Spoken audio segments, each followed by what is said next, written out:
Chapter 562. The raw materials were not enough and the specific formula was not clear. The taste of the homemade White Rabbit creamy candy was actually very different from what Li Yi remembered. It tasted similar to the pirated candies of White Rabbit creamy candy, Little White Rabbit creamy candy, and Big Black Rabbit creamy candy. However, Yongming ate it with relish. If Li Yi was not afraid that she would hurt her teeth, she would have eaten as much as Xiao Huan and the proud Lolita combined. Candy seemed to be still in its infancy in this world. It was possible to do it a little. If it continued to develop like this, there might eventually be a giant company that would monopolize many industries and cover countless categories. They could make tens of thousands of taels of silver every minute. Of course, to him it was boring to be that big. It would take a lot of effort and a lot of time to sleep. The proud Lolita ran over, stuffed a piece of candy into his mouth and ran away quickly. Li Yi lay on the rocking chair in the yard, listening to the two girls' clear but not noisy laughter. He would occasionally open his eyes to take a look. Life was already very good as far as he was concerned. On the other side of the capital, County Magistrate Lu, who was standing in a field with a dozen bailiffs behind him, was not so leisurely. This was where the villagers found the fox that could speak human language. At this moment, a villager was pointing at a series of footprints in the wetland and said, "Sir, look, the auspicious spirit ran from here today." County Magistrate Lu frowned and walked over to the villagers watching and asked, "Did you all see the auspicious spirit this morning?" Immediately, more than half of the villagers shook their heads, but some of them stood up and said, I saw it, that white fox. That auspicious spirit ran over here with a piece of yellow cloth in its mouth. After it ran over, the cloth fell out and we all heard it speak." County Magistrate Lu frowned and asked, "How do you know it was the fox speaking and not someone deliberately pretending to be it?" A stooped old man with a face full of brown spots and a walking stick walked out and said, "Who in the village hasn't heard a fox's cry? That voice is sharp and thin. It's the voice of a fox. I can hear it clearly if it's a human's voice." County Magistrate Lu looked at the old man and asked suspiciously, "Sir, you must be over 70 years old this year. Do your ears still work?" "What, old Zhao?" The old man knocked his walking stick on the ground and said, "My surname is Wang, not Zhao. I ate noodles this morning and it wasn't watery. The country's policy has been good these 2 years, so we don't drink watery food." County Magistrate Lu ignored the old man and turned to ask, "Who else was there besides you?" A villager thought for a moment and said, "There are 2 passers." He curled his lips and said, "Those 2 are outsiders, yet they want to buy the auspicious sign with 10 taels of silver. Do they think we're stupid? The auspicious spirit belongs to the country. If we really sell it, won't we go to jail?" "Passerby?" County Magistrate Lu became spirited and asked, "What kind of passers-by?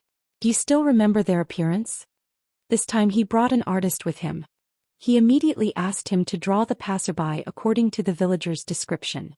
A moment later, holding 2 pieces of paper in his hand, County Magistrate Lu raised his eyebrows. One had a beard that almost covered his eyebrows, and the other had a birthmark the size of a bowl on his face. Needless to say, they must have disguised themselves. What was there to look for? "Go back to the county government," County Magistrate Lu said coldly and turned to leave. After all, he had gained something from today's trip. He had to think about how to deal with this matter after he went back. This was a big deal and he couldn't make a mistake. "Hey, what do you think the auspicious sign meant?" "What did the auspicious sign say? I didn't hear it clearly this morning. I remember it said, the true dragon should be the eldest son, Xian." "The true dragon, isn't that the emperor? The eldest son, Xian, His Highness King of Shu, should be called. Even the auspicious sign said so. It seems that the next emperor must be King of Shu." Before leaving, County Magistrate Lu's eyelids couldn't help but twitch a few times when he heard the villagers' whispers. The true dragon should be the eldest son, Xian. King of Shu, Li Xian, dared to say such rebellious words. Was he really crazy? "Your Honor, what should we do now?" Detective Zhao also realized the seriousness of this matter. When walking on the street, he finally couldn't help but ask County Magistrate Lu. County Magistrate Lu said in a deep voice, "Block the news. Don't let the villagers spread rumors. If they violate it, they will be directly put into the county government prison. The ancestral system can't be abolished. The eldest son of the legal wife will sit on the throne. Heaven's punishment will rise and his prestige will spread far and wide." The Jing kingdom will rise and the Xian will be the king.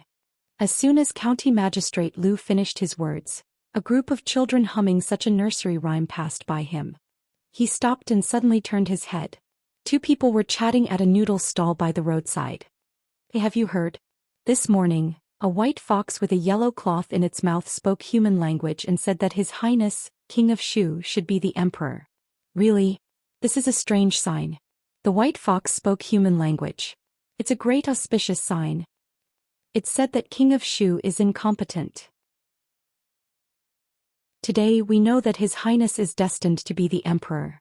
The people are stupid, but will His Majesty and all the officials be so easily deceived by such means? County Magistrate Lu sighed and rubbed his sore eyebrows. He didn't expect that things had developed to this point. Anyway, he couldn't handle it himself. Go back to the county government office. He gritted his teeth and walked quickly to the county government office. This kind of thing a small capital magistrate couldn't participate in. The only thing he could do now was to write a memorial to the throne and report everything to His Majesty. When County Magistrate Lu bent over the table and wrote quickly, the atmosphere in the censorate was equally solemn. An extremely sensitive nursery rhyme spread among the people, and it had long been out of control. Today the white fox presented auspicious signs, saying that King of Shu, Li Xiandang, would be the next emperor. Although His Majesty was ill, he was far from that point. King of Shu, or some people with ulterior motives, was going to rebel. At the end of the Qin dynasty, when Qin Shing and Wu Guang revolted, a strange sign appeared. A fox spoke human language. The great Chu dynasty will rise, King of Qin Shing. Now the white fox also spoke human language and pointed out that King of Shu was the real dragon. The ancestral rule couldn't be abolished. The eldest legitimate son would inherit the throne. His Majesty didn't have a legitimate son. The eldest legitimate son would be King of Shu. When the Jing kingdom prospers, the virtuous will be the king. When Li Xiandang became the king, would the Jing kingdom prosper? There was even a saying among the people that a golden scale was originally a fish in a pond, but it would turn into a dragon when there was a storm. It secretly implied that King of Shu hadn't really become a dragon yet. Then when the storm would change, would His Majesty die? Although King of Shu's reputation was almost ruined during this period, King of Shu himself or some people on his side dared to use this method. Did they ignore the fact that His Majesty was still alive? Fabricating strange signs, using folk songs to win the hearts of the people, and using religion to accumulate power. Since ancient times, almost all of these were things that rebels would do. Recently, there was a force making trouble outside the capital city, which claimed to be the holy religion. Could it be the arrangement of King of Shu? It seems that everyone has underestimated His Highness. Ma Zhongqing's face was as cold as frost. Auspicious signs, nursery rhymes, holy religion. You are familiar with these, but I'm curious, what other tricks do you have? Just as Ma Zhongqing finished his words, a censor came in from outside and cupped his hands. He said, Zhongqing, outside the capital city, a few farmers dug up an old stone tablet in the river. On it is written. What is written? Hearing this, Ma Zhongqing frowned. The censor glanced at him and said slowly, the dragon comes out of Shu and the Jing kingdom will prosper. Chapter 563. Everyone is saying that His Highness is the Son of Heaven. In the King of Shu's mansion, two maids whispered to each other while doing their work. I've also heard about it. There seems to be a white fox that can talk in a stone tablet that was dug out from the river. It's a hot topic outside. I heard it when I went out to buy things today. The two maids chatted in low voices and did not realize that a figure was standing behind them. Ahem. At a certain moment, the King of Shu coughed softly. The two maids turned around in a hurry and their faces turned pale. They immediately knelt on the ground and kowtowed repeatedly. Your Highness, please spare our lives. Your Highness, please spare our lives. Is that scary? The King of Shu smiled and seemed to be in a good mood. He waved his hand and said, you two are not bad. Go and receive your rewards yourselves. Until the King of Shu limped away, the two maids were still kneeling on the ground and did not come back to their senses for a long time. His Highness disliked people talking behind his back and had even beaten a servant to death because of it. Why did he suddenly change his temper today? Did he take the wrong medicine? No matter what medicine His Highness took, he would not be punished. He hurriedly got up from the ground. As for the reward, how could it be more important than his own life? All the servants in the King of Shu's mansion could feel that His Highness was in a good mood today. He was even humming a tune as he walked. This was a rare sight in the mansion. It's rare to encounter such a good thing. Today all the servants in the mansion will be rewarded. The King of Shu instructed the housekeeper of the mansion and planned to go out to have a look. He had been depressed for a few days because he had inexplicably taken the blame. However, it did not take long for him to take a turn for the better. These 2 days the people were cheering for him to ascend to the throne. Compared to this, what was the ridicule and suspicion of the past few days? Could it be that even God is helping me? Not long after, he sat in the palanquin and listened to the occasional conversation on the street. He could not hide the smile on his face. The will of the people. Was that position still far away from him? At this moment he felt that he was already standing at the peak. What, His Highness is not here? Outside the gates of the King of Shu's residence, a dozen or so ministers gathered. Upon hearing the words of the gatekeeper, they frowned at the same time. His Highness wasn't here at this time. What was he thinking? The Imperial Censorate had already submitted a joint petition to impeach His Highness for disrupting the politics of the court and bewitching the hearts of the people. They were afraid that what awaited them next would be the Emperor's thunderous fury. At this time he was actually not in the manor. His foot injury hadn't healed yet. To the Qin manor. They were not the magistrates of the capital, nor were they the imperial censors. Naturally, they received the news much later than the other party. After realizing the seriousness of the matter, they immediately joined forces to discuss countermeasures with the King of Shu. However, they did not expect that they would come up empty-handed. Time could not be delayed any longer. Someone made a prompt decision and immediately made a decision. At this time in the Qin manor, Prime Minister Qin looked at a withered old tree in the courtyard and murmured, "This is a heart attack." Who did this? An official behind him said angrily, "Stupid, simply stupid. This is harming His Highness." Everything that had happened in the capital over the past 2 days seemed to be building momentum for the King of Shu, but in reality, it was a ploy to kill him. Although it could allow His Highness to rally the hearts of the people for a short period of time, how could the Emperor and the court officials tolerate such a thing? If His Majesty was in critical condition, this would naturally be an excellent method. However, the current situation was turbulent and needed stability in the hearts of the people. His Majesty and the court officials had accumulated a lot of dissatisfaction with His Highness. Taking action early was tantamount to digging their own grave. What made them even more desperate was that for some reason, the speed at which these rumors spread was so fast that it left no time for them to react. The white fox offering auspicious signs, the stone tablet in the river, and the folk songs almost elevated the King of Shu to the altar. However, the higher he was, the worse he fell. The imperial censors in the Imperial Censorate had already gone crazy. Memorials from the officials also snowed towards the Minister of Xianxia. Regarding today's matter, even Prime Minister Qin did not dare to suppress it. It had to be said that this was a stupid move that could not be any more stupid. However, the most helpless thing was that the person behind the scenes could very well be a supporter of His Highness or His Highness himself. Although they could not do such a stupid move, but His Highness might not. Looking at the situation before them, His Highness was really being roasted on a fire. One of them revealed a helpless expression and said, "At present, we can only let His Highness personally enter the palace to apologize and express his attitude. Perhaps His Majesty will be lenient. After all, His Majesty's health is not as good as before. For the stability of the court, he will not punish His Highness severely." That's right.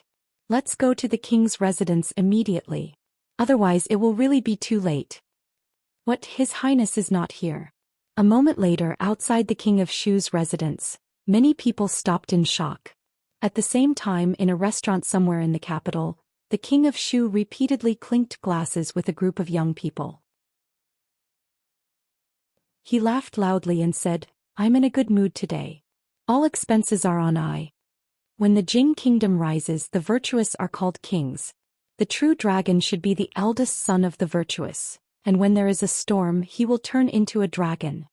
Emperor Jing's face was red and his breathing was rapid. He swept the thick stack of memorials on the table and pressed one hand on his chest. He said angrily, "Bastard, I am not dead yet and you are already so impatient. Your Majesty, please calm down. The dragon's health is more important." Changde looked panicked. He put one hand on Emperor Jing's back and ran the genuine qi in his body. After a moment, Emperor Jing's breathing gradually calmed down. Emperor Jing touched his chest a few times and asked in a weak voice, "What's going on with the white fox and the stone tablet? Who is behind this? Have you found out?" Changde immediately said, "Your Majesty, the white fox is just an ordinary fox. The reason why those people heard it speak human language should be that someone imitated it with a vocal skill. As for the stone tablet, it is not difficult for a skilled stonemason to make it old." He pondered for a moment then spoke again. "As for the person behind the scenes, all he did was bury a stone tablet, have someone imitate the fox's voice and write a few ballads. He didn't need to do it himself and the intelligence division wouldn't be able to investigate." Changde sighed. Such a low-cost, high-efficiency strategy gave people the impression that the other party did something with a wave of his hand. The whole court, the whole capital and even the whole world were in chaos because of this. It really made people feel helpless. However, it did not matter who the person behind the scenes was because everyone knew his purpose. First, he murdered the son of an imperial official and framed Li Yi. Then he spread rumors to create momentum for the king of Shu. Who was behind this? Was there a need to guess? When the dragon comes out of Shu, the Jing kingdom will rise. Emperor Jing's face was gloomy. He took a few deep breaths and said coldly, "In that case, let him stay in Shu." Changde glanced at Emperor Jing, who was already drafting a decree. After a moment he said again, "Your Majesty, Lu Yi has found something about the murder of the son of the minister counselor of the Ministry of Rights." "Have you found out who is targeting Li Yi?" Emperor Jing asked faintly without raising his head. "The more you do, the more mistakes you make. I admire Uncle Li more and more." Changde sighed softly, then shook his head and said, "When I was investigating this case, I accidentally found some clues that led to new developments in the matter from 20 years ago." The brush in Jingdi's hand paused and he slowly raised his head. "Speak."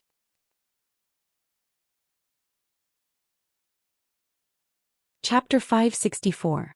Changde's voice was erratic like a ghost, which made the atmosphere in the hall quite gloomy and horrible. Emperor Jing clenched a memorial in his hand and said, "So, that thing was really done by them?" "That's probably it," Changde said, "but it's more than that. If we follow that clue, I'm afraid more people can be found." "Then keep digging." Emperor Jing's voice gradually became cold. "I won't let go of anyone who participated in that matter." After he finished speaking, the entire hall fell into a deathly silence. Until there was a creaking sound, the door of the hall was pushed open a little, and the sunlight outside shone in.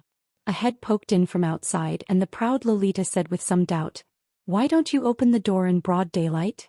Her body flashed and appeared in the hall. She trotted over with a smile and said, "Father, I have something good for you to eat." "What good thing did you steal from the catering company again?"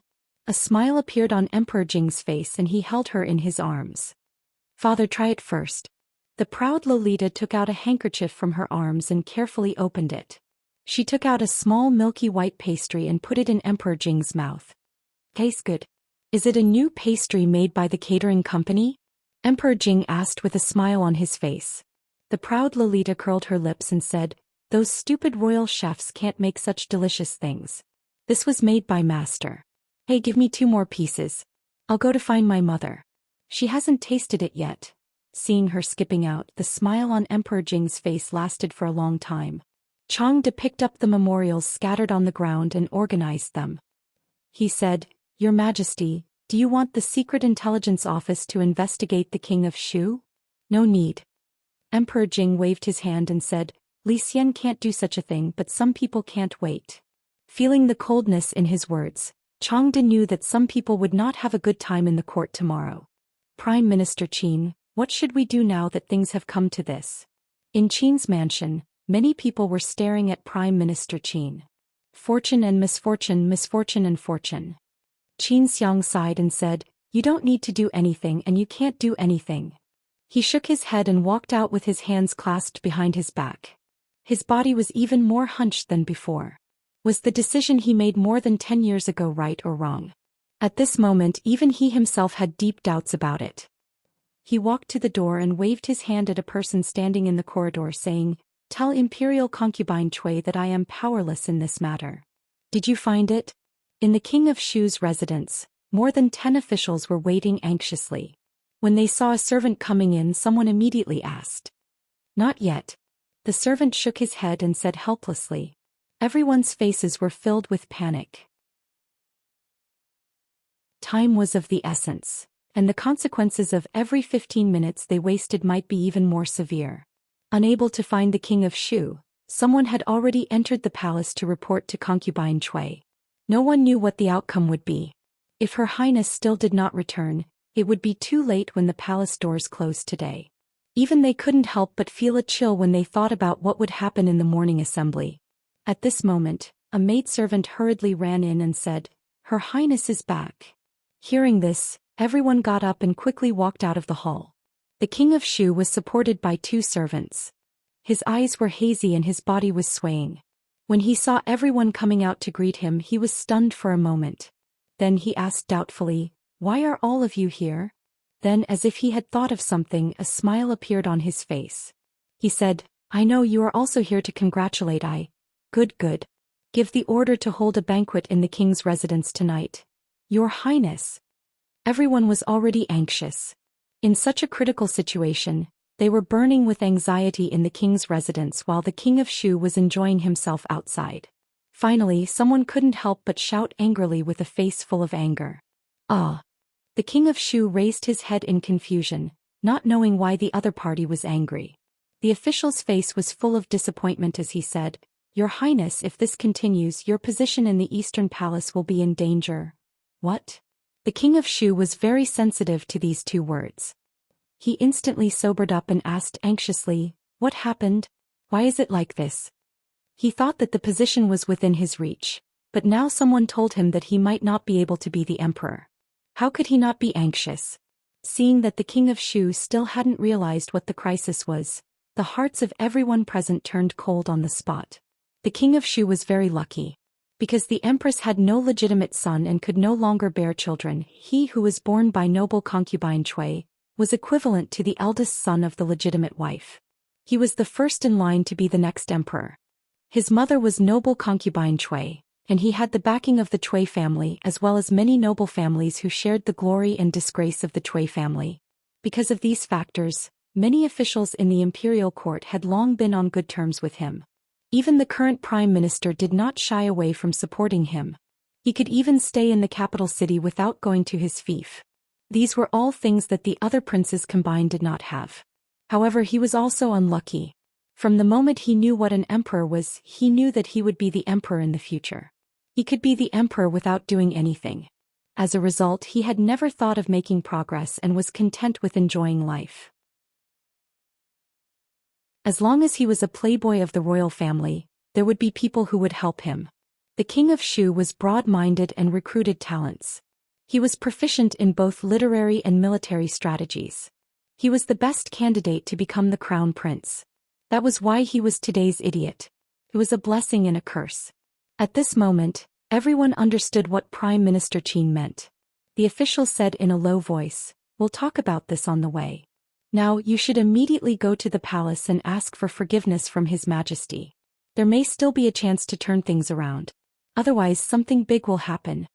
Even though there were still many things he couldn't figure out, there was one thing he knew better than anyone else.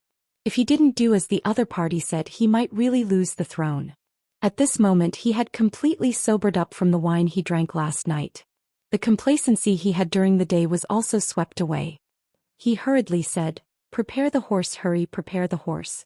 I want to go to the palace." A moment later, a flustered and exasperated voice came from outside the palace gate. Why don't you let me in?" The leader of the imperial guards in charge of guarding the palace gate looked at the King of Shu and said, "Your Highness, the palace gate is closed now. If you want to enter or leave, you must have His Majesty's token. If you don't have it, please wait a moment, Your Highness. We will send someone to inform you immediately." The King of Shu glared angrily, his eyes bloodshot. "Open your dog eyes and take a good look. I am the King of Shu. How dare you stop me?" "I'm sorry, this is my duty." The leader took a step back. The imperial guards beside him had already surrounded him according to a certain formation. No matter who the other party was, they would not be polite to anyone who trespassed the palace gate. Send someone to inform him immediately. Tell him that I have an urgent matter to discuss with my father. The king of Shu walked to the side of the palace gate and looked at the night sky. His expression was incomparably ferocious. He gritted his teeth and said word by word. Who is it that is trying to harm me? Of course it's me. Li Yi looked at Mississippi Lu and said firmly, who else can think of such a high-end name? I will call it White Rabbit. Don't even think about Rui Candy and Little Ring Candy.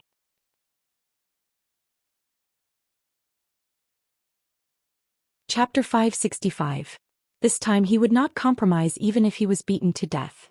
Big White Rabbit was Big White Rabbit. No matter where she went she would be Big White Rabbit. Mississippi Lu did not bother to argue with him and asked, are you going to the palace tomorrow? He could not miss such a big show. Li Yi nodded and said, yes, I should go to the palace tomorrow morning. Then help me return these secret books to Emmingsu. Mississippi Lu walked over and put the books on the table beside her. Li Yi responded. When she was about to walk out he suddenly asked, why did you think of letting someone learn the fox's voice? If someone found out it would be self-defeating. According to his original plan he would only let the fox hold a piece of yellow cloth in its mouth. Mississippi Lu's move was even more ruthless.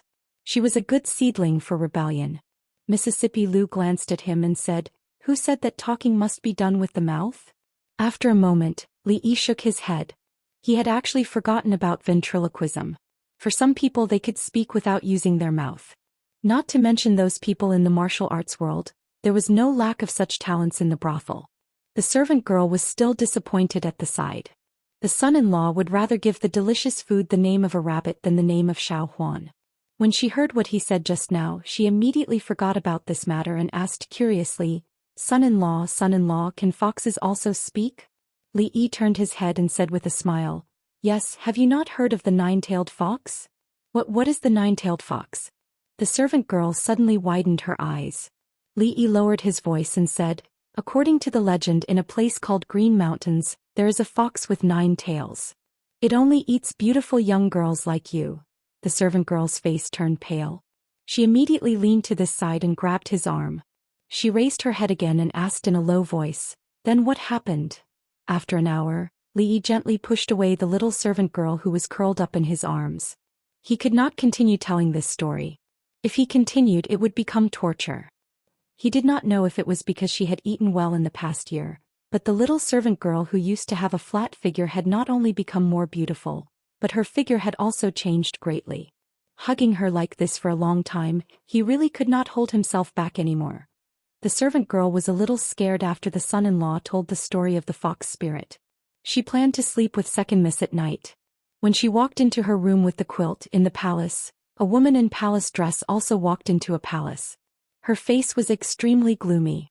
All the eunuchs and palace maids in the palace held their breath and did not dare to breathe. Presumably, since the imperial consort did not see His Majesty this time, they had to be even more careful. At this time even the slightest mistake would lead to severe punishment.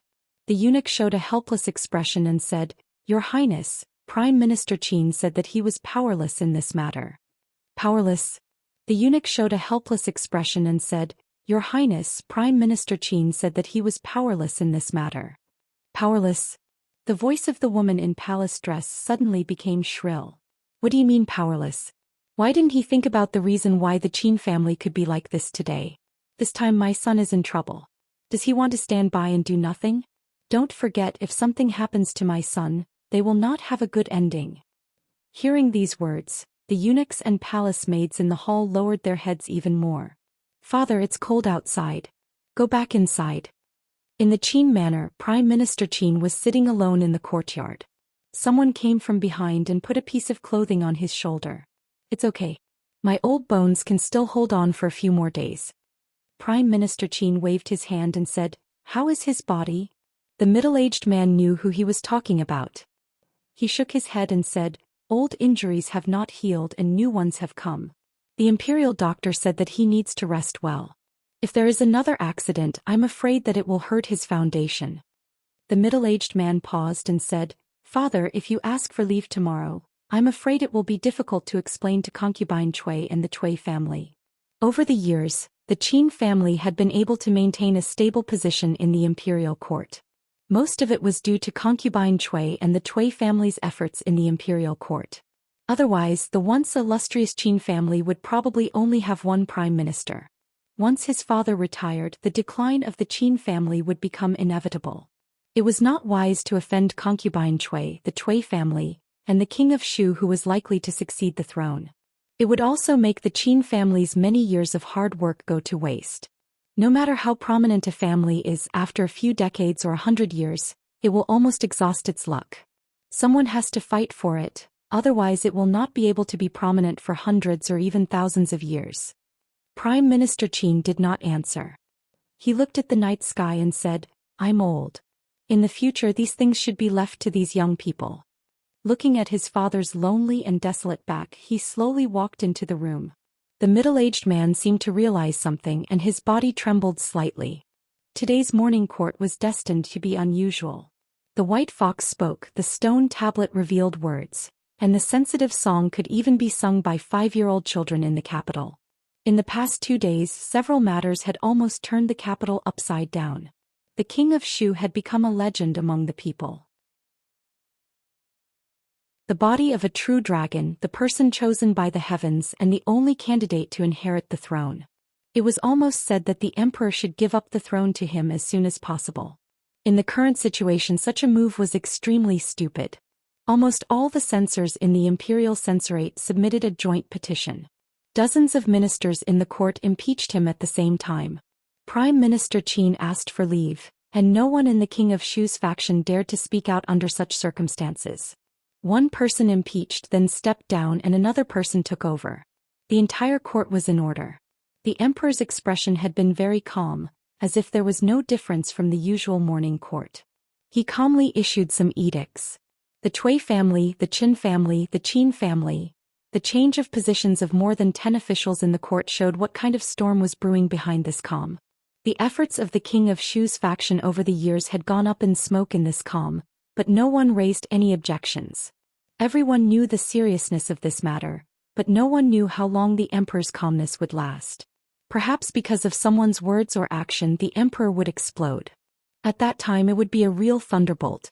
After that, another decree stirred up another storm in everyone's hearts. As a grown-up prince, the king of Shu would go to the land of Shu today. After that, he could not return to the capital without an imperial edict. This was already an extremely serious punishment. With this imperial edict, the king of Shu's advantage over the other grown-up princes was almost negligible. Without the capital and the center of power of the Jing kingdom, what qualifications did he have to fight for power? His influence in the imperial court had been sharply reduced, and the king of Shu had been directly banished from the capital. How much effort would the king of Shu's faction have to expend to dispel the heavy dark clouds above his head and re-establish his advantage? Of course, there was another extremely serious matter that they did not think about in detail. At such a critical moment for the king of Shu, Prime Minister Qin, as the core figure of the king of Shu's faction, did not go to the court? Not to mention that in a short period of one night he could not even go to the court. Even if he was really sick, there should be a memorial to the throne. Could it be that Prime Minister Qin had given up on the king of Shu? For a moment, everyone was even more flustered. Li Yi did not have so many messy things to think about. He looked at the proud Lolita and then at Monarch Jin, who had swallowed a lot of saliva, and said, "Can't you give him a piece?" The proud Lolita held a box in her hand and said aggrievedly, "I don't have many pieces left." Although she said so, she had already opened the box, took out a piece of milk candy and handed it to Monarch Jin. She said, "Since Sir has said so, I will give you one. I don't have any more." After saying that, she immediately turned to look at Li Yi and shook the box in her hand in front of him. She said, "Look, I don't have any more. I will go home with you later and fill this box up. Take as much as you want." Li Yi waved his hand and looked in a certain direction. An official had already walked out of the hall. Li Xian walked over from afar and told him everything that had happened just now. He still had a look of disbelief on his face. "I did not expect that this matter would be so serious. The king of Shu has to leave the capital tomorrow without any delay. After working hard for 20 years, everything is back to normal overnight. Li Yi also sighed and said, "What kind of sin did I commit?" Li Han yearned for Sir's house, which he had heard countless times. However, he could not go wherever he wanted like his royal sister. He whispered in her ear, "Royal sister, when you go to Sir's house, give me some. I will exchange Emingzu for it."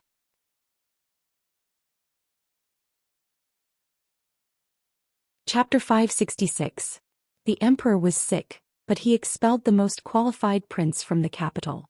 No matter how one looked at it, it was an absurd thing to do. Not to mention how much turmoil it would cause in the imperial court, it might even cause some panic among the people. However, the king of Shu's actions had indeed violated a great taboo. The officials were not surprised by the emperor's decision. No matter what, the throne still belonged to the emperor. Although it might belong to the king of Shu in the future, the emperor did not give it to the king of Shu, and the king of Shu could not take it. Using actions that were no less than a rebellion to build support for himself, ultimately leading to this result. This time he was not wronged at all. Leaving just like that? Li Yi sighed, his tone somewhat sorrowful. This was not the usual small squabble. The king of Shu was rebelling. Dragging him out to be beheaded was not an extravagant hope. No matter what, he had to be stripped of his title, demoted to a commoner and exiled for 3,000 miles, never to return to the capital. The old emperor was still too benevolent. He lacked the boldness of an eternal emperor. This was not the first time he felt this way. Just as he was about to return home after watching the show, he saw a figure limping towards him from afar. Li Han was stunned for a moment, then immediately said, "Greetings, imperial brother." The king of Shu's expression was dull. He raised his head and looked over. Even when he saw Li Yi and Zhou Xian, his expression did not change much. After all, compared to what had just happened to him, some things were not worth mentioning. Seeing the king of Shu's head lowered, not even looking at him, Li Han scratched his head in confusion and waved. "Farewell, imperial brother." It would be difficult to see him again. Li Yi shook his head and turned to walk out of the palace. The arrogant Lolita shouted from behind, "Sir, wait for me, I'll go back and get a big box." After becoming a young lady, the old emperor seemed to have really relaxed his discipline towards the arrogant Lolita. Her treatment gradually became closer to that of the princess royal, and she did not even need to specially report when she left the palace. Outside a certain palace, while waiting for her to enter to change her clothes and get a big box, she inadvertently glanced sideways and saw an arched door. 2 eunuchs dragged a person out and walked past her. That person must have been caned. His back was broken and he seemed to be exhaling more than he was inhaling. He couldn't help but sigh in his heart. A place like the imperial palace looked bright and majestic, but in fact there were many dark and dirty things happening in the dark. Not only did the concubines fight openly and covertly, but sometimes even the princess would be involved. Yong Ning and the Tsundra Lolita were still young. When they grew up, they would more or less come into contact with some things. With their abilities, they would not be able to fight against those people. After 2 years, when the Princess Royal Highness moved out of the palace, the two of them, especially Yong Ning, would really make people worry. While he was thinking about these things, a dozen eunuchs and palace maids stood in the courtyard of a palace not far from here. Their heads were lowered, their bodies trembling, and they were as silent as cicadas in winter. Early this morning, the imperial consort had smashed all the precious vases in the hall. One of the servants who went in to clean up the mess had been whipped dozens of times on his back and fainted. Even the king of Shu had been slapped by the imperial consort and scolded for almost an hour. At this moment, no one dared to approach the door. "We haven't lost yet." In the empty hall, the woman in the palace dress smashed the last precious porcelain and took out a sealed envelope from her sleeve. She said, "Go out of the palace and personally deliver this letter to the master. In addition, let him ask what the Qin family wants." "Yes, your highness." A sharp voice came from the darkness. Someone walked out, responded, and soon disappeared from the hall. Although the imperial court was far away from ordinary people, some major events in the imperial court could not be hidden from the people of the capital. They did not know about the demotion or transfer of some officials, but the news that the king of Shu was about to leave the capital and go to his fief spread like a whirlwind throughout the capital not long after the morning court session ended. After all, the king of Shu was a hot topic in the capital recently. From being ridiculed by the public and being called Rat King, to the series of omens, it all showed that he was the real son of heaven. His reputation rose and he was expelled from the capital today. In just a few days he had experienced many twists and turns. Even the vendors in the market would talk about it when they had nothing to do. Didn't they say that the throne is going to be passed on to the king of Shu? Why was he suddenly expelled? What succession? Who did you hear it from? Everyone said it. Even the fox said that the king of Shu should be the emperor. How can it be false? Nonsense. How can you believe that? Everyone knows that those things were done by the king of Shu himself. Whoever believes that is a fool. What? It was all done by the king of Shu himself? Of course. Otherwise, why would he be expelled from the capital? If you ask me, he is too impatient. In just half a day the truth of the matter began to spread among the people. After praising the king of Shu for a few days, people realized that the Rat King was still the same Rat King. He had not changed at all. He had done so many things to deceive them. Now he had deceived the world and even the fox, but he had failed to deceive the current emperor. He had been banished far away. It was really a case of going for wool and coming home shorn. Regarding this matter, even the government did not interfere much. Instead, they were deliberately guiding the way. After all, it was not important whether this was done by the king of Shu or not. What was important was to eliminate the impact of this matter in the people as soon as possible. If it was used by people with ulterior motives, it would cause a huge mess. The Qi and Zhao kingdoms had left envoys in the capital. If they did not settle this matter as soon as possible when they sent the news back, it would be greatly detrimental to the stability of the court. This time the king of Shu and his faction had suffered heavy losses.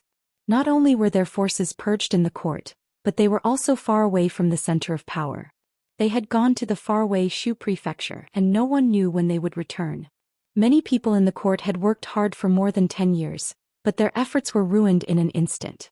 At this moment, a middle-aged man dressed in luxurious clothes stood at the entrance of the Qin residence. He raised his eyebrows and asked, "Prime Minister Qin is seriously ill and cannot receive guests?" The servant of the Qin family said helplessly, "Please bear with us." The middle-aged man had a thoughtful look on his face. Not long after he turned and left. A person beside him asked worriedly, "Master, what should we do now?" "Go to the Qin residence." The middle-aged man took a deep breath and said softly. In the Duke of Qin residence, the master of the family, Qin Qing, had just received an esteemed guest. The two of them dismissed all the servants and had a deep conversation in the room for a full 2 hours. The second master of the Qin family, Qin Chong, walked into a small courtyard with his hands behind his back. He bumped into a servant girl and asked, "How is Mrs. Health?" The servant girl hurriedly replied, "Second master, she felt much better after waking up today. 2 days ago she obtained the Heart Sutra personally written by Master Tan Yin at the Cold Mountain Temple. She is currently reciting the sutra in the temple hall. Do you need me to go and inform her?" "Alright, I'll go over myself. You can go and do what you need to do." Qin Chong waved his hand and continued walking into the courtyard. He slowly walked to the outside of the temple hall. He heard a low chanting coming from inside, but he did not disturb it. He only walked in after the voice disappeared. The white-haired, beautiful woman knelt on a prayer mat and asked softly, "Is there a guest in the residence today?" "There is an important guest who has come and is currently speaking with Big Brother." Qin Chong nodded and said, "You have just recovered from a cold, so you should be resting in your room." The woman sighed and said, "That child Lisan has passed away. I wanted to recite the sutra for him. When he came to the residence when he was young, I even carried him in my arms. Who would have thought that life would be so unpredictable?" Qin Chong paused for a moment, then nodded and said, "You have already recited the sutra. Come, let me help you back to your room." The woman lowered her head and suddenly said in a low voice, "Second brother, can you stop now?" "What?" Qin Chong asked in confusion. "Can you stop now?" The woman raised her head and looked at him. Her voice trembled as she said, "Don't make things difficult for that child. Lisan's surname is also Qin. How could you do it?" Qin Chong's body trembled. He clenched his fists so tightly that his nails dug into his palms. After a moment he sighed and walked over. He helped her smooth out a strand of her hair and said, "All right, I'll listen to you. Second brother will listen to you." He looked at the silver-haired woman who already had a few wrinkles at the corners of her eyes. His lips curled into a smile, but deep pain and hatred flashed through his eyes. The preparations were a little rushed. He sighed again and said in his heart.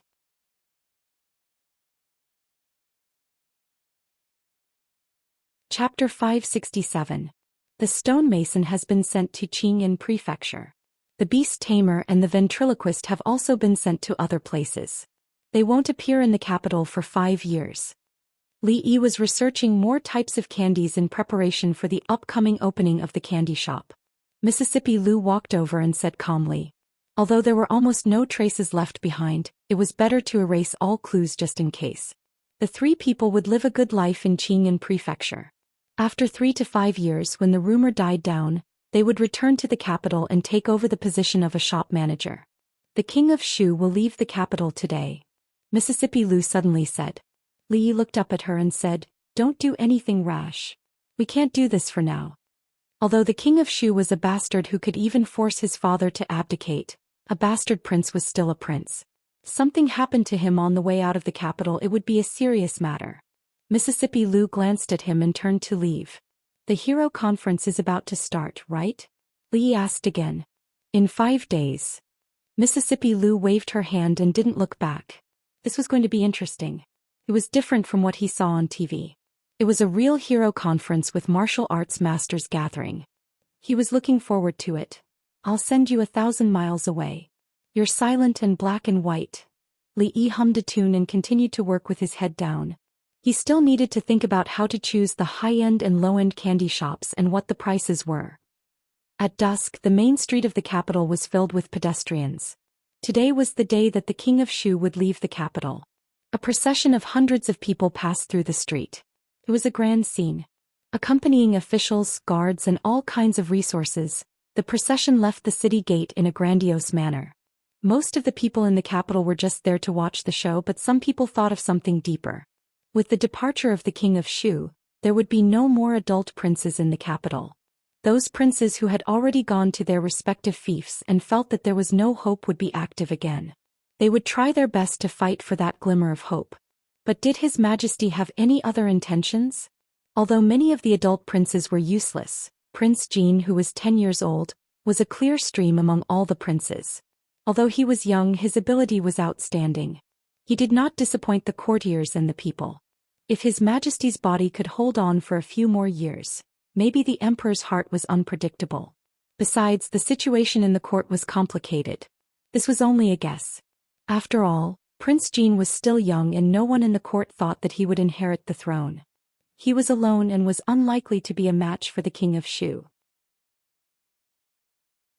At this time, outside the capital in a luxurious carriage, an old man sitting in the front took out an item from his bosom, lifted the curtain and handed it to the king of Shu.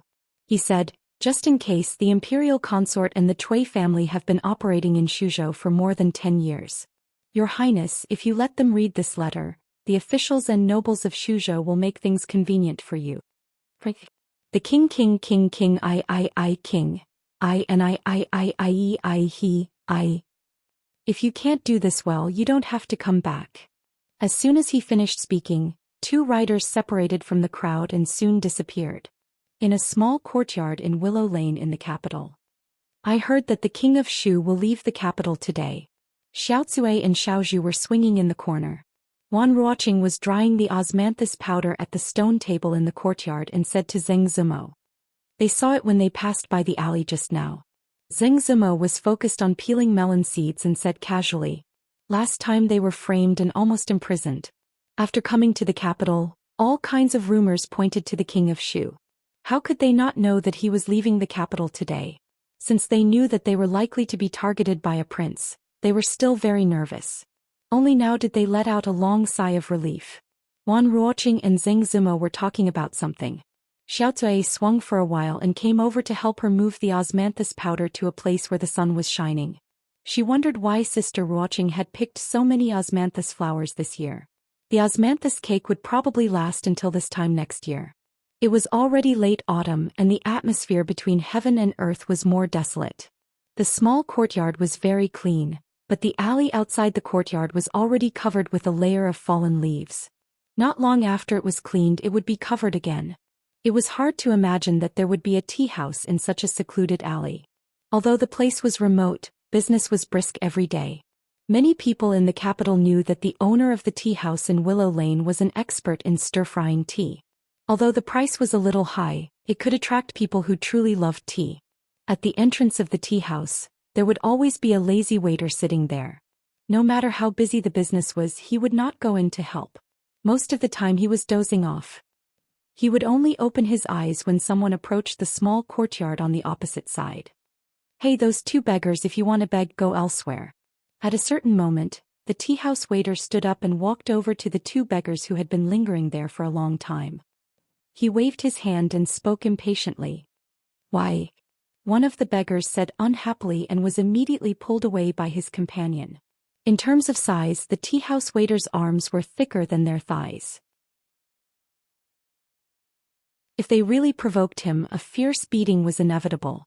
Seeing that the two beggars had tactfully left, the waiter returned to his original position and continued to nap. At this time, in a corner outside the alley, two beggars were talking in low voices. "That should be where the Empress lives." The great emissary said that is the incarnation of the Empress. "We must not disturb her. We also have to tell everyone that if we encounter her in the future, we must not offend her. Let's go back and report to the great emissary first." We found the Empress. The night deepened, but the moonlight was quite bright. The entire capital was enveloped in a layer of brightness. At a certain moment, over 10 figures suddenly appeared in the alley. With the help of the moonlight, it could be seen that everyone was dressed in black and their faces were covered with black cloths. The person in the lead was leaning against the wall of a certain courtyard. He looked inside coldly, raised a hand and gently waved it down. "His Highness has ordered that no one be left alive. Kill." As soon as he finished speaking, he leaped high up into the air and climbed onto the courtyard wall. The people behind him murmured and quickly approached the corner of the wall. Whoosh! A voice suddenly rang out in everyone's ears. Then there was a sharp whistle in the darkness, followed by the dull sound of a heavy object falling to the ground. The person who had just spoken fell from the courtyard wall. An arrow entered the back of his neck and pierced through his throat. He clutched his neck and after struggling a few times, there was no more movement. An arrow to the throat. Who? After the shock passed, the remaining people immediately became vigilant. With their backs to the courtyard wall, they looked in the direction of the voice. A person holding a bow and arrow jumped down from a nearby tree. The doors of a few houses in the alley opened at the same time. Multiple figures quickly flashed out from inside. "Who are you?" the few people asked coldly as they faced the person holding the bow and arrow from afar. "Kill." The other party did not answer. After a moment of dead silence, someone spoke coldly. Then there was the dazzling light of weapons being unsheathed. "All of you step back. I'll do it." A person on the other side laughed loudly. He did not fear the dozen people at all. He took out a long knife from his back and charged forward. "Stop trying to be a hero. These people's target are the two ladies. Kill them as soon as possible. Remember to leave them alive." The people behind him really didn't help. Instead they spread out and each person guarded a direction. There were 2 elites from the heaven rank and the others were all at the top of the earth rank. There was also a famous master archer in the Jianghu holding the line. If they could not even deal with these small fries, how could they have the face to stay on the hero ranking?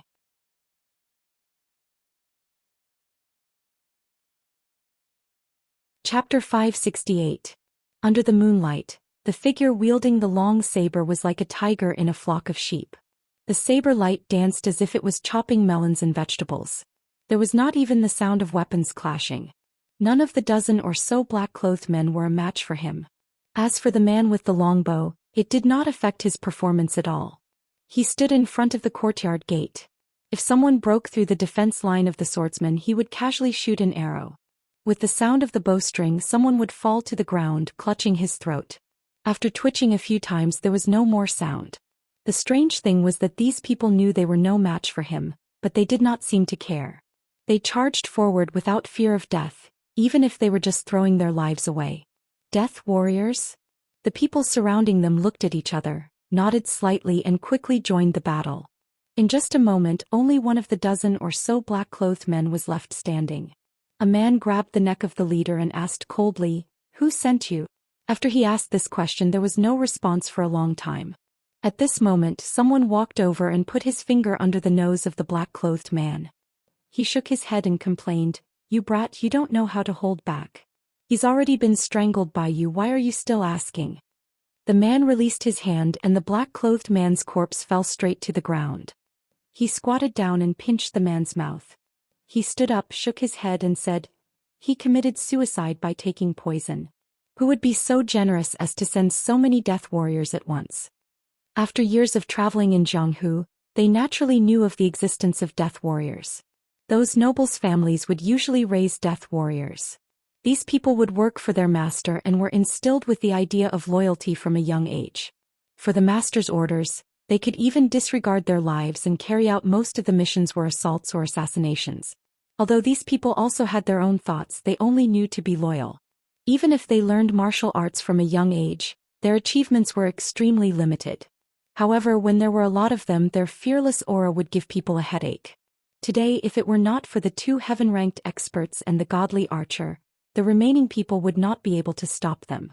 The blade-wielding man frowned and said, "Call someone over and clean this place up." Before they could do anything, the sound of footsteps came from the entrance of the alley. More than 10 figures quickly walked over. As they got closer, they saw the corpses on the ground. Someone immediately pressed the weapon on his waist and shouted, "Who are you people?" When they saw another person appear, their expressions finally changed. The blade-wielding man saw a gray-robed old man in the crowd and involuntarily clenched the long blade in his hand. He glanced at the person beside him and the latter immediately understood. He took 2 steps back and took out a bamboo tube from his waist. "And who are you?" The man nodded as he looked at the figures in front of him and asked. "This is the work of the Secret Intelligence Bureau. Put down your weapons immediately." Seeing that the courtyard door behind them was not open, the Secret Intelligence Division general who had spoken was slightly relieved. He turned to look at the person opposite him and immediately said, "Secret Intelligence Agency?" Hearing these 3 words, the expression of the knife-wielding man visibly relaxed, but he still looked at him suspiciously and asked, "The Heavenly King covers the Earthly Tiger? We're on the same side." When the people of the Secret Intelligence Division heard this, they immediately put down their weapons. The general was about to step forward when he saw the man opposite him raise his long blade in front of him. After a moment of shock, he said, "Chicken stewed with mushrooms." When the man heard this, he put away his blade and cupped his hands in salute. "Excuse me." The general shook his head and pointed at the corpses on the ground. "It's fine. We should be more vigilant. What exactly is going on here?" "They're all men of sacrifice." The man glanced at them and said, "Coming at this time should mean harm to the 2 ladies. Since the Secret Intelligence Division is here, I'll leave the rest to you to handle." "That's how it should be." The general nodded and waved his hand at the people behind him. "Bring the corpses back." The emperor attached great importance to the case of the son of the vice minister of the Ministry of Rights. He had strictly ordered the Secret Intelligence Division and the Supreme Court to solve the case within a time limit. However, they had not obtained any useful clues from the Assistant Minister of Justice, so the case had not been solved. The Secret Intelligence Division had been paying attention to the movements here, which was why they had been able to arrive so quickly after discovering the abnormality. Although they had arrived a step too late and there were only corpses left for the Secret Intelligence Division, it made no difference whether they were corpses or living people. "It's all thanks to you tonight." The general cupped his hands in salute again. One could imagine that if it weren't for these people, if something had happened to the 2 ladies, not to mention how they would explain it to Lord Li, the punishment from the emperor would probably not be light. The man waved his hand and said, "You're too polite. Our duty is to protect the 2 ladies. However, you need to carefully investigate the identities of these people." The general smiled and said, "Don't worry. Leave the rest to us." The people retreated far away and watched as the figures moved under the moonlight without making too much noise. Soon all the corpses had been taken away by them. "Here." The general pointed to the ground. One of the men waved his hand and said, "Leave it to us." After the people of the Secret Intelligence Division retreated, Faint sounds could be heard again. We're lucky today. We actually ran into them. I don't know how many points we'll get this time. If we have enough, we'll go ask Miss Lu to give us a few pointers. I really didn't expect to have the opportunity to get pointers from a grandmaster in my lifetime. Good luck to you. Mr. Lu is so stingy. I think you'll have to save up more. It can't be. I killed more than a dozen men of sacrifice this time. Shameless guy. You even want to take credit like this. Not long after, a room in the courtyard was lit up. Xiao Cui came out with a beautiful sheep pillow in her arms. She passed through the moon door and stood in the courtyard for a while. She murmured, "It's so late at night. Why are you making so much noise? Can't you let me sleep?" She complained and yawned again. She could barely keep her eyes open. He turned around and walked back. The only light in the room was quickly extinguished. What's going on? Was there a flood last night? Early in the morning, a sleepy girl opened the courtyard door and stood on the blue stone that had been washed until it was spotless. "Miss Xiao Cui, why did you get up so late today?" A voice came from the front. Xiao Cui turned her head and looked at the lazy waiter sitting in front of the opposite tea house. She curled her lips and said, "I don't know which bastard is making noise in the middle of the night. By the way, has this place been washed?" The waiter nodded, rubbed his shoulders and said, "Yes, the shopkeeper said that it's not clean outside and it will affect the customer's mood to drink tea. He asked us to wake up before dawn and rinse the entire alley with water. It's really tiring." Xiao Cui did not continue to talk. After thanking him, she turned around and walked into the courtyard. She did not believe the waiter's words.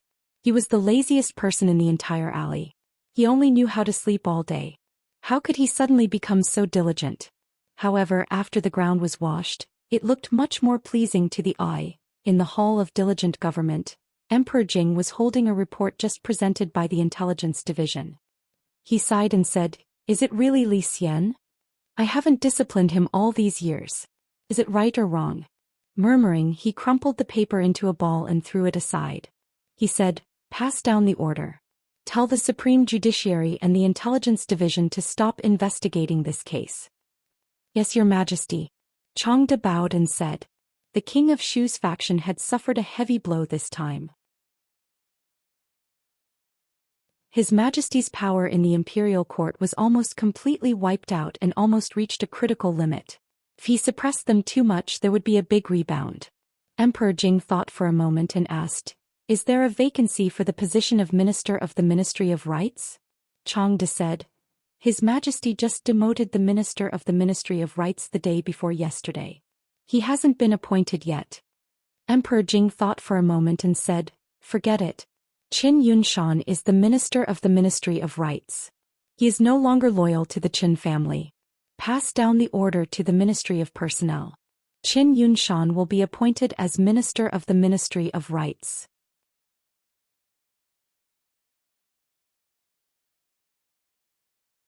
Chapter 569.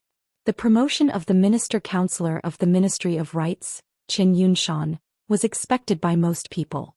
Although the Supreme Court and the Intelligence Bureau had not come to a conclusion on the death of Qin Yunshan's son, it was clear that the King of Shu was the culprit. As soon as the King of Shu left the capital, a dozen suicide soldiers attacked Willow Alley at night. The Intelligence Bureau's actions were seen by Marquis Wu, who was patrolling the streets. There was no way to hide this. However, being banished from the capital was a severe punishment for the King of Shu, who was likely to become the next emperor. His faction had also suffered a heavy blow. Now that he was far away from the capital, if he were to be recalled for investigation, it would cause turmoil in the political situation. The gains would not make up for the losses.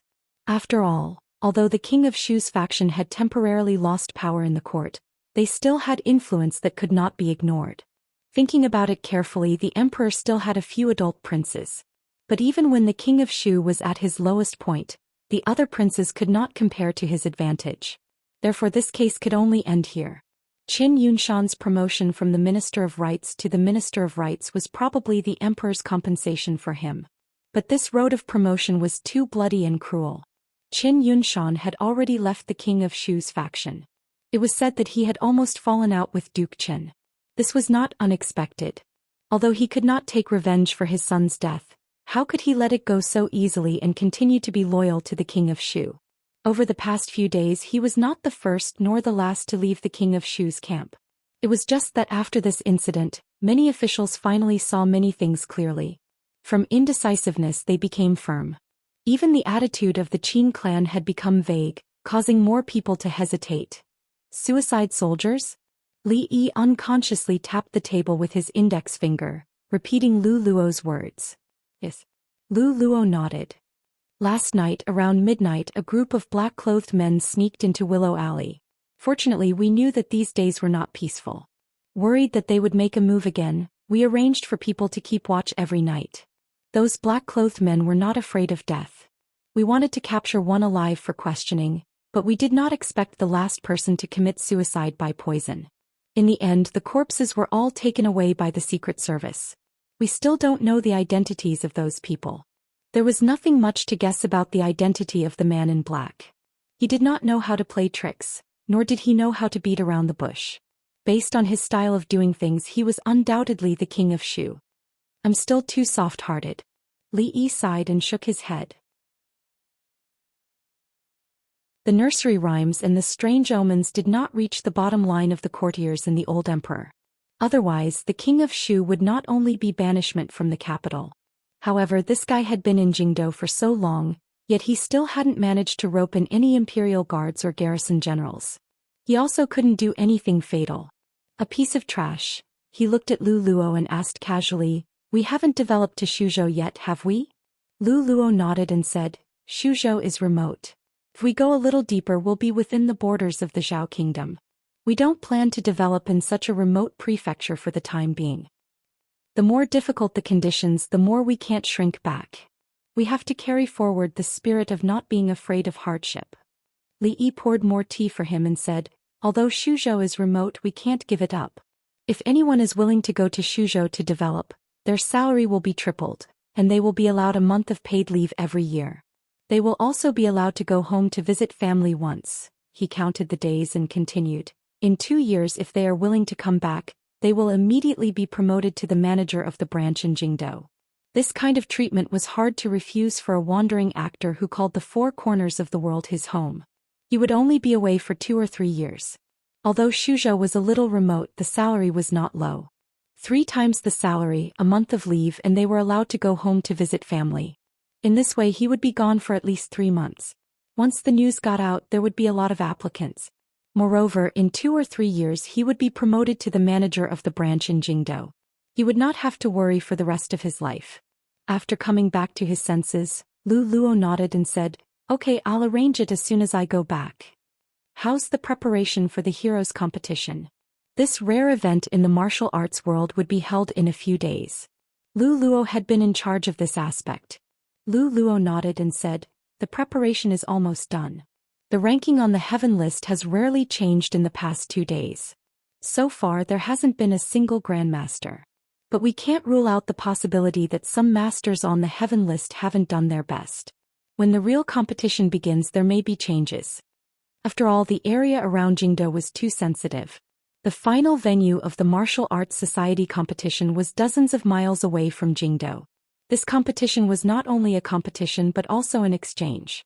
Generally speaking, the martial arts world in Jianghu was an extremely powerful force. Unfortunately, it was like a plate of loose sand which was difficult to gather. However, if they really gathered, the imperial court would have a headache. Ever since the appearance of the hero list, there had been a slight change in the situation. Although people who practiced martial arts were proud and arrogant, they also respected the strong. Once they were ranked at the top of the heaven list, once their fame spread out, a large number of followers would immediately emerge.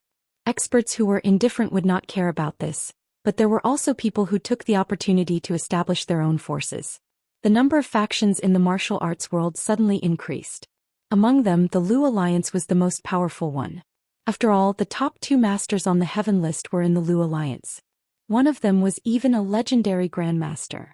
The chance to receive guidance from a grandmaster was something that many martial arts practitioners dreamed of.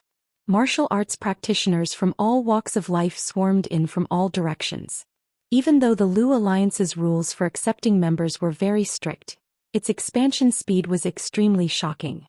Ever since the appearance of the hero list until the heroes competition, the entire martial arts world was slowly stirred up.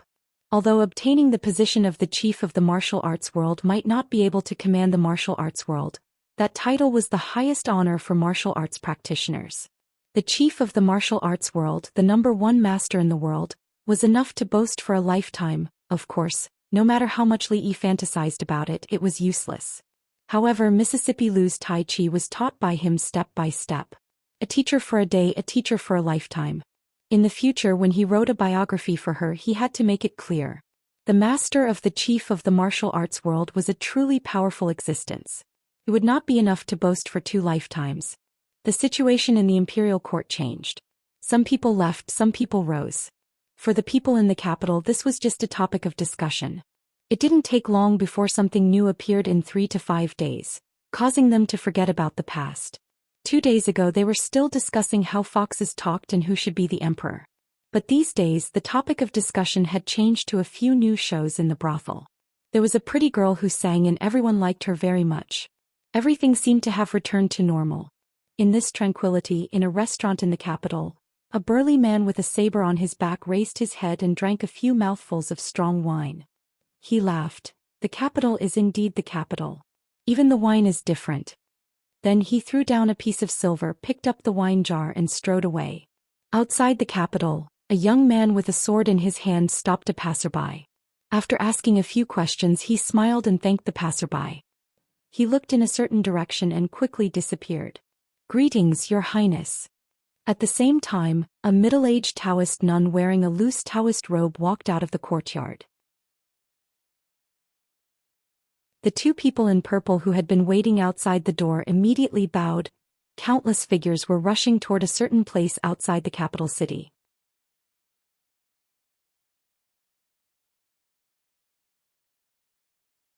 Chapter 570. Second Great Uncle, get up and get to work. Li Yi stood beside a rocking chair in the courtyard and urged the old man who was lying there. Light snoring sounds came from the rocking chair. The old man seemed to be asleep and did not hear what he said. He turned over and snored even louder. He was old and should exercise more. What was the point of lying down all the time?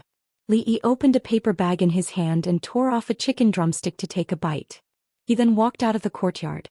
Before he stepped out of the door, his hand suddenly felt empty. He turned around and saw second great uncle holding a chicken drumstick. He looked at him and said, "Good lad, you don't know how to show filial respect to the old man first when you have something good." Li Yi said as he walked out, "The Heroes' Conference is starting today. Second great uncle, come over after you finish this chicken. Rui and Rui are already waiting." "I'll be coming." The old man got up from the rocking chair and wiped his mouth. He grumbled, "Why do you have to let an old man like me get involved in the affairs of the young? If anything happens to my old arms and legs, I'm afraid I'll have to find 2 old women to take care of me in the future." The Heroes' Conference took more than 3 months to prepare for and hold. Speaking of which, most of the time was spent on the Heaven list. This was because only by entering the Heaven list would one have the chance to fight for the position of Alliance leader. This highlighted the importance of the martial arts world's must-fight list. Every day there would be new and unknown talents appearing, but they would only appear for a short while and be quickly replaced by others. Compared to 3 months ago, more than half of the names on the Heaven ranking list had changed. More and more powerful players had joined in. Some of the names that everyone was familiar with finally began to appear frequently on the list. Now the Chivalry ranking list had finally become the Chivalry ranking list of the entire world of martial arts. A large empty space that occupied a large area had long been cleared. In the middle was an arena that was as tall as a person. A large empty space was cleared around it. Further away was a spectator stand. Besides, there were a large number of temporary tents in the surroundings. Food and other things were sold in them. There were also some tents for people to rest in. The real competition had yet to begin. Many martial artists from all walks of life were chatting and laughing with each other. However, none of the famous martial artists from the heavenly ranking list were seen. As for the format of the competition, it was based on the second hero conference in The Return of the Condor Heroes. Any expert on the heavenly list could go up the stage. Each round was limited to 2 people, and the loser would lose the right to fight for the position of alliance leader. When there were no more challengers, the person standing on the stage would be the winner. However, the heaven list was just a threshold. The experts on the heaven list had a huge disparity in strength. Most people were just there to serve as foils. They did not even think about fighting for the position of alliance leader. They just wanted to use this opportunity to spar with the world's experts.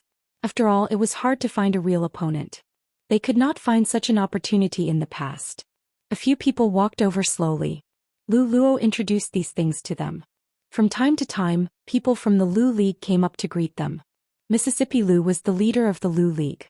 As for Rui, although she rarely cared about those things, she was a grandmaster.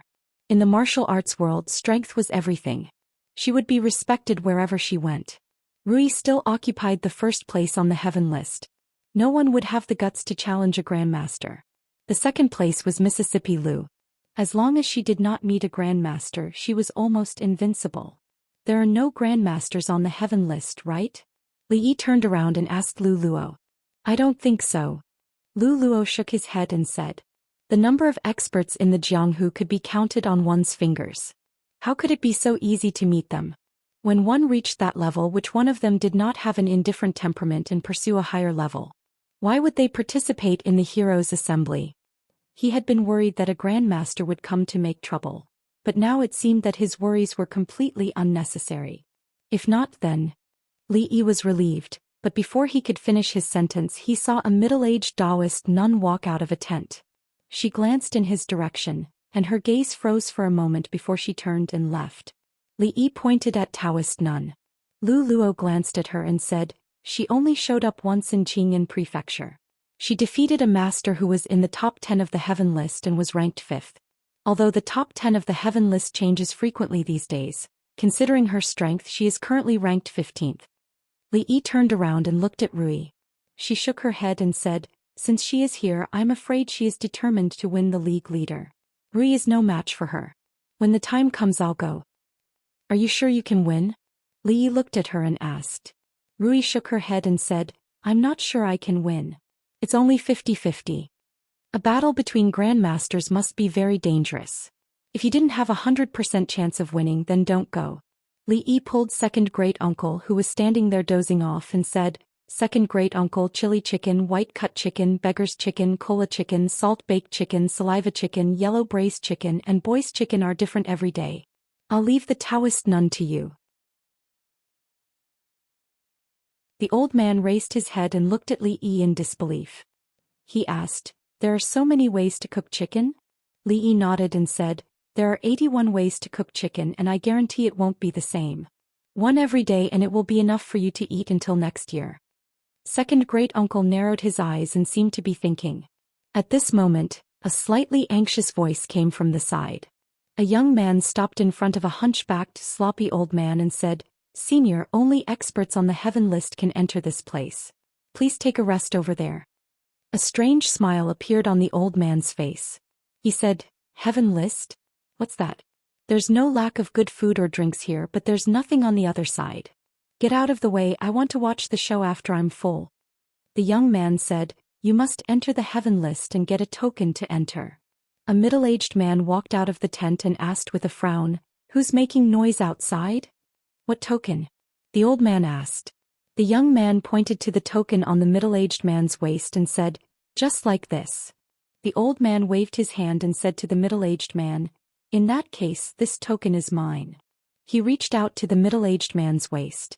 The middle-aged man was stunned for a moment, but he immediately reacted. A trace of anger appeared on his face and he grabbed the old man's wrist.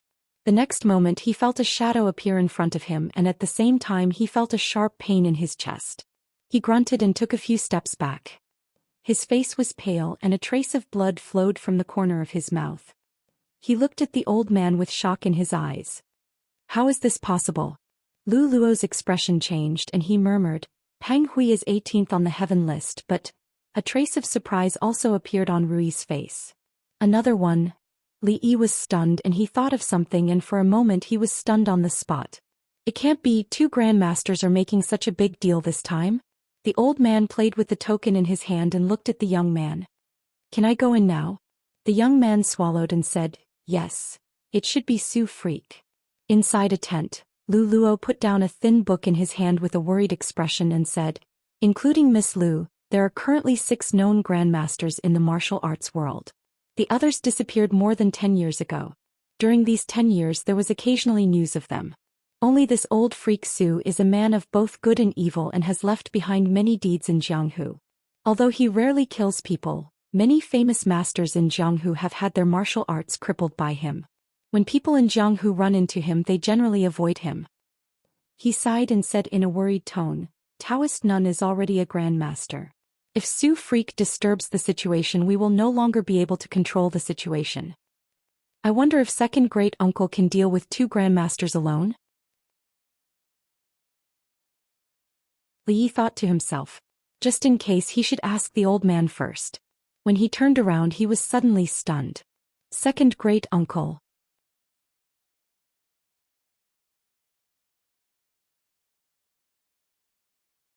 Chapter 571. The inside of the tent was very clean. There was a table in the center with fresh fruits and vegetables. The sloppy old man casually picked a piece and put it in his mouth. He opened the lid of a pot of wine beside him and took a big gulp. He clicked his tongue and said, good wine. It's really good wine. After tasting a few more pastries, he lay comfortably on the chair and revealed a strange smile on his old face. Martial Arts Alliance Master? That's interesting. He reached out to pick up a fragrant chicken on the table. He saw an old man on the other side of the table raising a drumstick and biting it.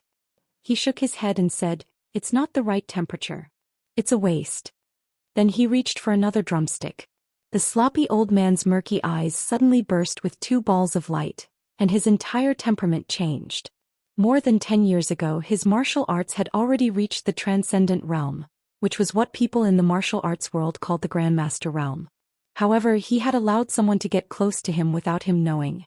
Even if the other party was also a Grandmaster, it was impossible for him to do this. The scene before him was extremely strange. He looked at the old man with half-closed eyes and asked warily, who are you? The old man put down the drumstick in his hand and looked up at him. He yawned and asked, what's your name again? Su Xiaoguai? Xiaoguai. Due to the sloppy old man's strange behavior, people in the martial arts world called him Su Xiaoguai. In fact, it was also a form of respect. When had he ever been humiliated like this? Old thing, you're courting death. Before he finished speaking, an afterimage appeared in the void in front of him. In the blink of an eye, it appeared at the throat of the unfamiliar old man. The next moment, the sloppy old man's ferocious expression froze when he saw the hand that was as dry as tree bark on his wrist. Old thing. The old man opposite him wiped his hands and opened his half-closed eyes. He looked at the sloppy old man and asked. Rui tugged at Li Yi's sleeve and said, you don't have to look for him, husband.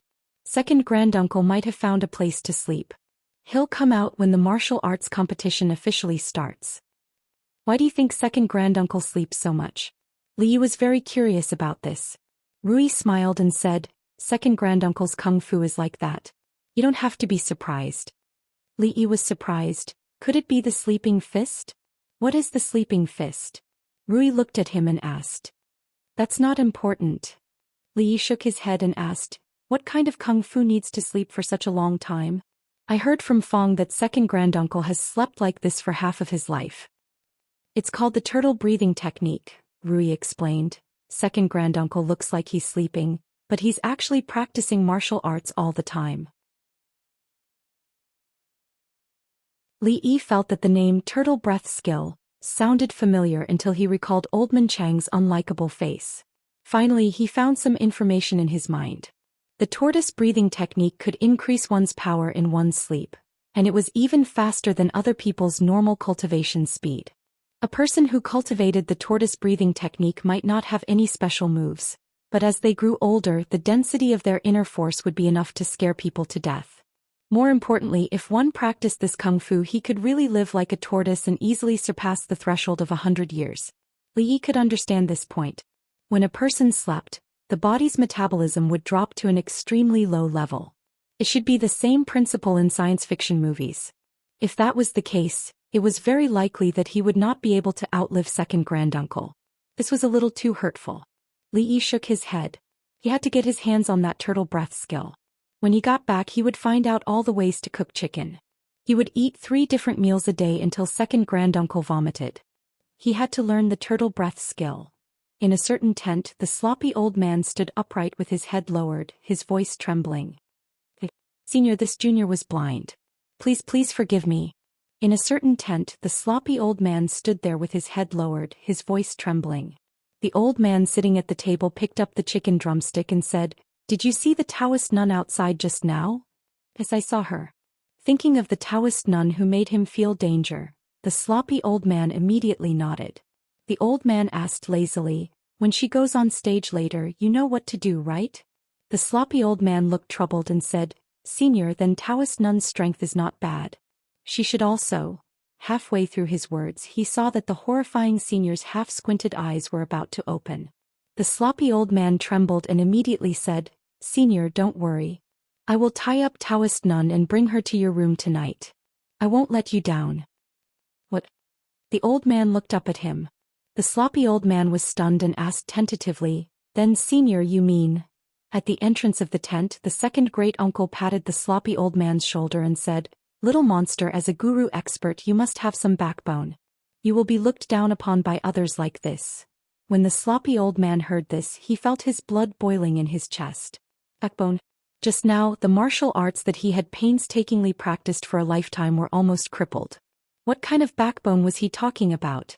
If it weren't for the fact that he couldn't beat the old monster in front of him, he would have already broken the old man's bones. However, at this moment the dignified guru expert could only smile and say, "Senior, the antidote. When you're done with your business I will naturally give you the antidote."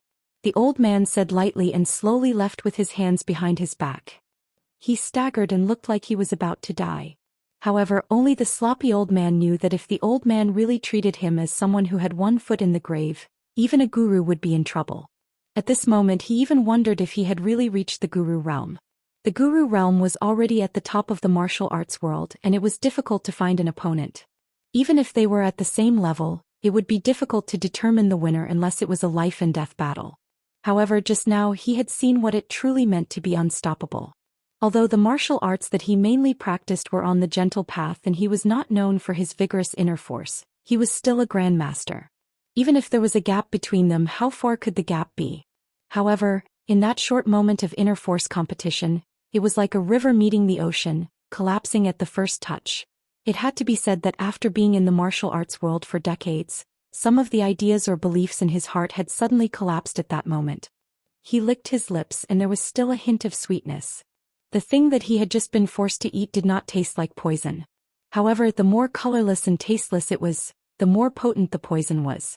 As for the bitterness and sweetness, he reached out and touched somewhere between his ribs. There was still some dull pain, which was where the poison had gathered. If he did not get the antidote by this time tomorrow, even if he was a guru expert, he would die from the poison. The sloppy old man's face became gloomy. He glanced in the direction where Taoist nun had just left, then turned around and returned to the tent. If he had known that he would encounter such an old monster today, he wouldn't have bothered watching the show. Regarding the matter of the poison, such an expert wouldn't lie to him. Perhaps only by fighting with that Daoist nun would he have a chance of survival. "Second uncle, you're back?" Li Yi saw the old man coming in from outside with his hands behind his back.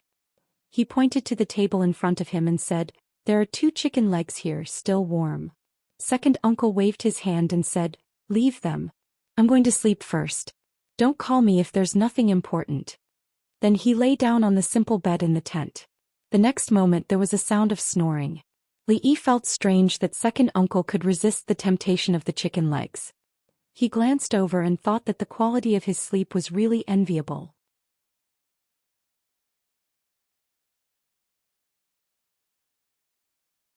Chapter 572. Heroes from all walks of life. Good men, I'm not talented, but I'm honored to have all of you here today. Li Yi and Rui sat on the spectator stand. There was still some time before the hero conference started. Lu Luo walked to the front of the stage. With the help of his inner force, his voice rang in everyone's ears. It had to be said that this martial arts master was indeed powerful. He completely eliminated the need for a microphone and sound system. His voice was surrounded by 3D sound without any blind spots. His omnipotent inner force was truly black technology. As the organizer of this hero conference, Mississippi Lu was generous for once. The venue was provided by the Lu League and the volunteers were all members of the Lu League. The masters on the heaven list were also provided with free fruit platters. Of course, whether it was the venue, the tents, or even the tags on their waists or the plates with fruits, they all had the Lu League's logo. This time, the Lu League really showed its face in front of all the heroes in the world. It officially entered everyone's sight. In the Lu League, the most mysterious person was, of course, Rui. Although she rarely appeared in front of everyone, the strength of a grandmaster was still there. It was a reassurance to everyone, and it was also the most important factor that attracted countless masters to join her. Mississippi Lu had more opportunities to appear in public. She led a group of women to climb the rankings all day long. She personally trained a group of female heroes and swordsmen who were not inferior to men. As for the overall management and the matters of appearing in public, it was all handed over to Lu Luo. Li Yi himself did not expect that the man that he had accidentally saved in Qing and Prefecture was also a martial arts master. He had a certain level of fame in the martial arts world. After Lu Luo recovered, he easily climbed to the top of the heaven list with his own strength. Recently, he had been taking care of the huge Lu League and the matters of the hero ranking. He appeared frequently in front of everyone and was very trustworthy in the hearts of the martial arts world. Now the area that he was in charge of had been completely separated from the brothel. The purpose of the Lu League's existence was not just to rank the rankings. Although it was difficult to recruit the top experts on the heaven list in general, the Lu League occupied more than 10 spots in the entire heaven list. Coupled with the title of a grandmaster, the current Lu Meng had become somewhat of a deterrent in the martial arts world. Lu Luo was still on the stage.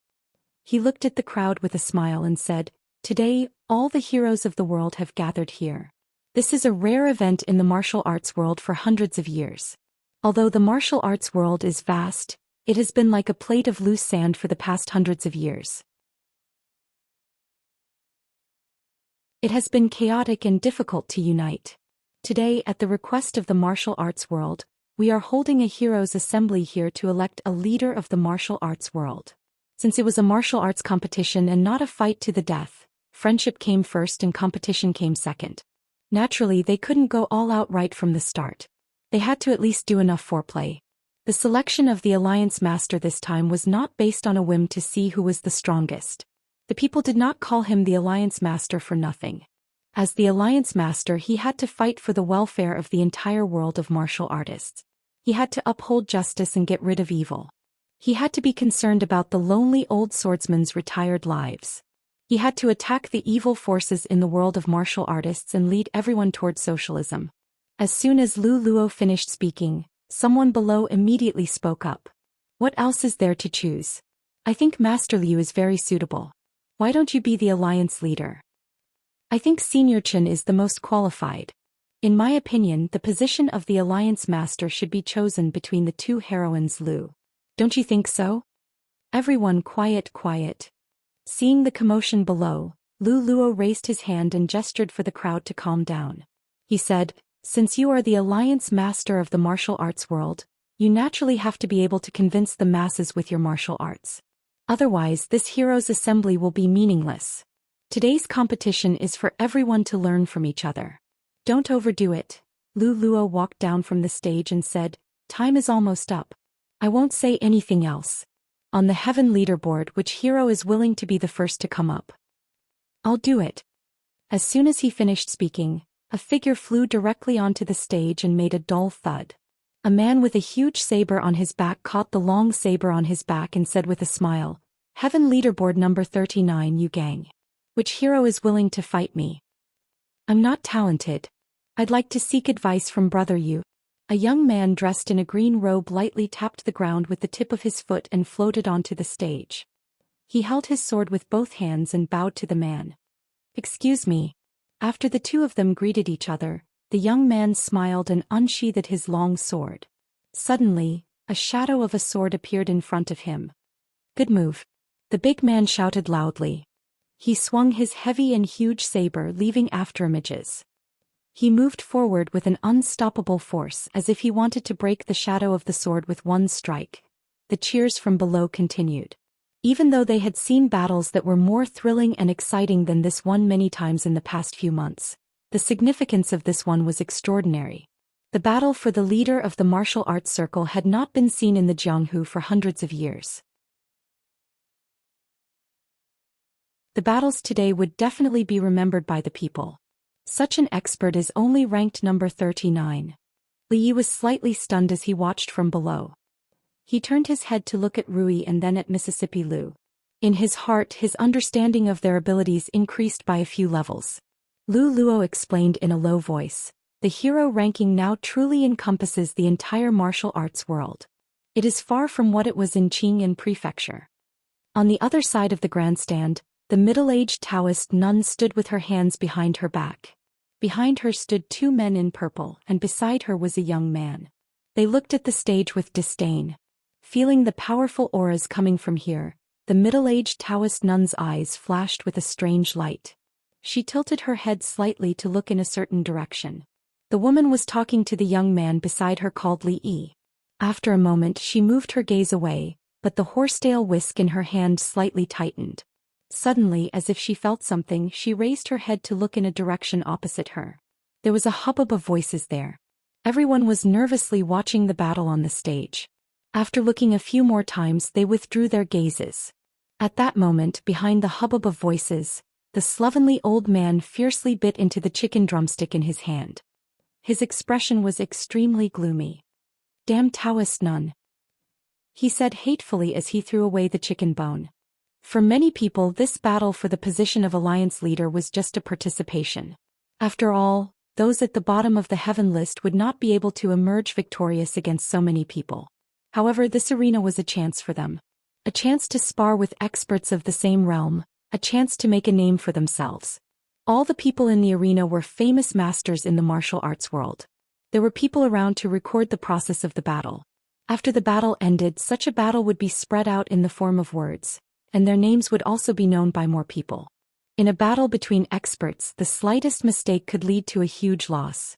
The man with the long blade on his back was quickly swept out by the young man with superb swordsmanship. The young man did not last long before he was replaced by someone else. True experts knew how to preserve their strength. Thus, those at the top of the heaven list did not make their moves early. Most of the people in the arena were ranked at the bottom, so there would not be a situation where someone was swept away. In just a short half an hour, Li Yi felt that his horizons were broadened. All kinds of magical moves and weapons emerged one after another. Although he was only considered half an expert, he could tell that a few of the battles were really exciting. It was much more exciting than watching a show at a brothel. The further the battle went, the stronger the strength of the people who made their moves. When an expert in the top 30 of the heaven list finally went up to the stage, Li Yi saw Yang Liuqing walk out from behind Mississippi Lu and float up to the stage. She looked at the man in purple opposite her and said, "Yang Liuqing, please advise me."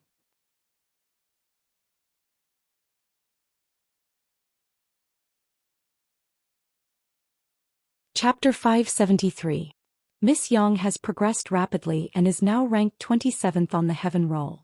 The purple-clothed man she fought is ranked 25th on the heaven roll. The two of them fought before and Miss Yang lost in one move. It's a pity. Yang Liuqing's moves were quite beautiful, resembling the second young mistress of Lu family. She also used a sword. Lu Luo explained from the side. Li Yi himself could not tell who was stronger between the two. They were exchanging blows and it seemed like the difference in strength was not that big. Second Miss Lu loved her only apprentice very much. Although they were about the same age, she usually put on airs as a master. She always looked cold and cool. She was the number one in the world. Except for Rui, she didn't care about anyone else. Of course, Li Yi already knew that she was cold on the outside but warm on the inside. She was dedicated to teaching her disciple. She slept with Xiao Huan at night and wore pink undergarments. Most importantly, if she was as cold on the inside as she looked, he wouldn't be alive today. After wandering for a while, when he looked up again, Yang Liuqing had already flicked the purple-clothed man's weapon away. His sword was so sharp that the purple-clothed man took a few steps back and finally fell off the platform. Yang Liuqing cupped his hands and said, Thank you for letting me win. Li Yi looked at the cold expression on the young girl's face. Compared to a year ago, she looked much more mature. He thought to himself that it was true that the disciple was like the master. A year ago, although she was silly, she had a firm will and practiced without a care for her life. It seemed that in the blink of an eye, she had turned into the person she was today. Even Lu Luo couldn't help but praise, Miss Yang's talent in martial arts is really amazing. It's only been a few days and your ranking has risen by 2 places. The purple-clothed man retreated to the middle-aged Daoist nun's side.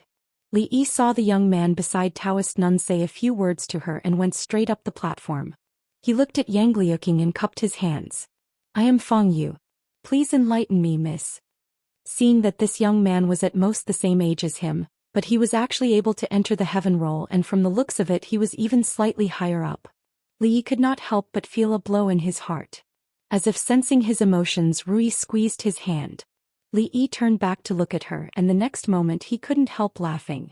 He had only been in this world for slightly more than a year, and he had been practicing martial arts for 3 days and 2 days. Wasn't it looking for trouble to compete with others in martial arts? Besides, no matter how powerful they were they as powerful as Rui? Were they as powerful as Rui? They were so skinny that a gust of wind could blow them over. Feng could probably kill them with 1 punch. On the other side of the stage, the young man was holding a folding fan made of an unknown material. It was not damaged in the slightest when the sword slashed at it. With just this fan he was able to completely suppress Yang Liuqing. Clearly there was still a gap between the two of them. Ba holding a broken fan and pretending to be a Mongolian prince. This pretty boy is actually stronger than Miss Qing.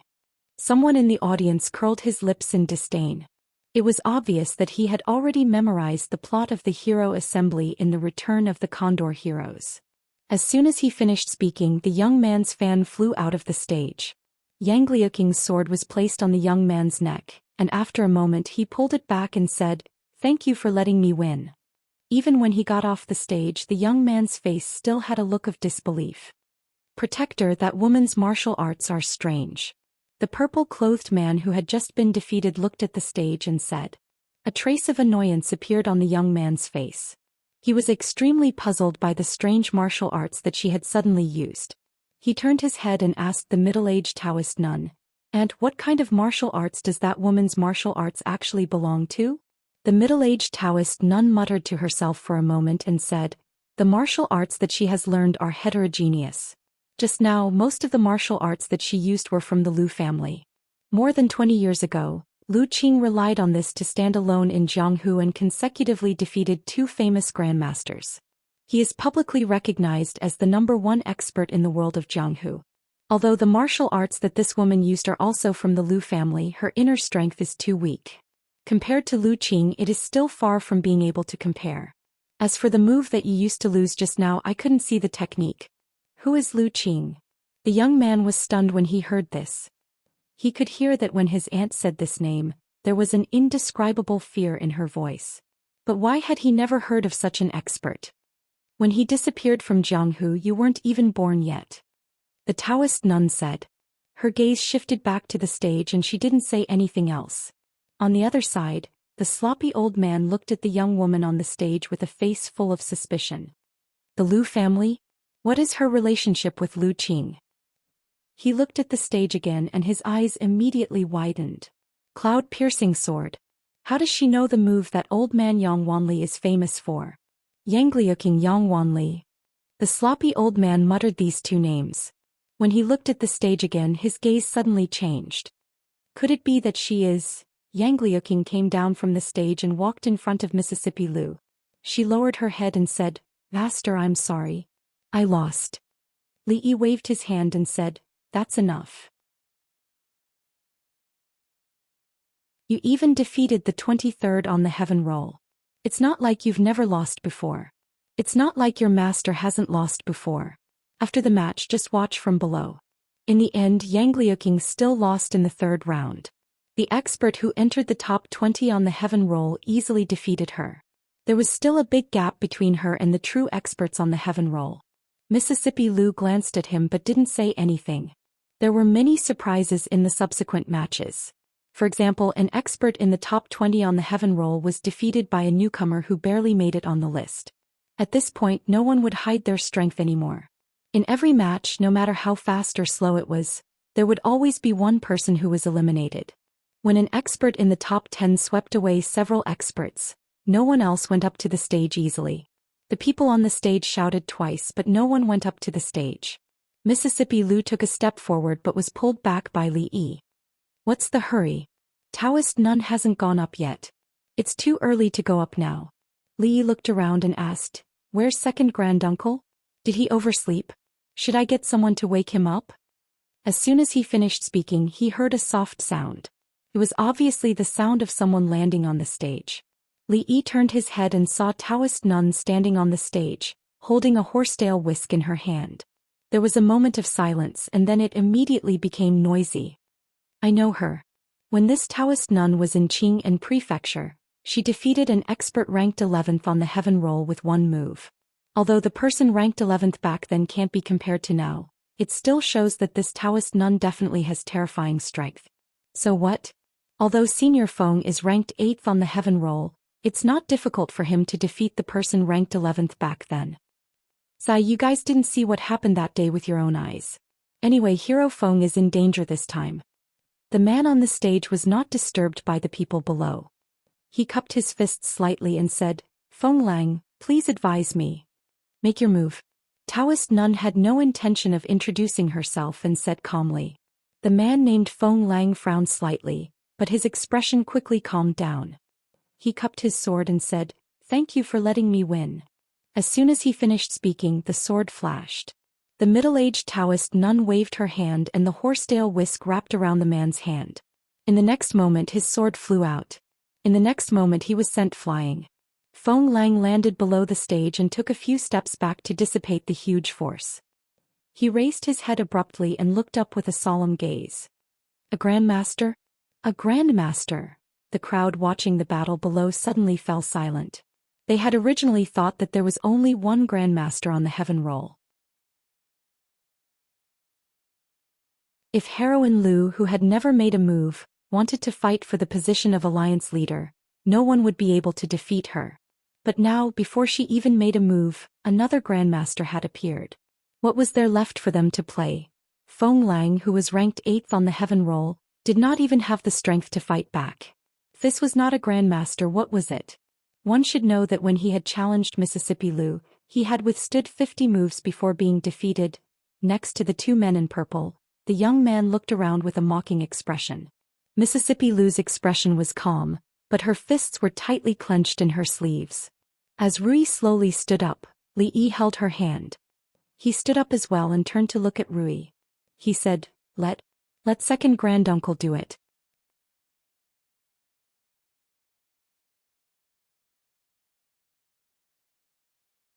Chapter 574.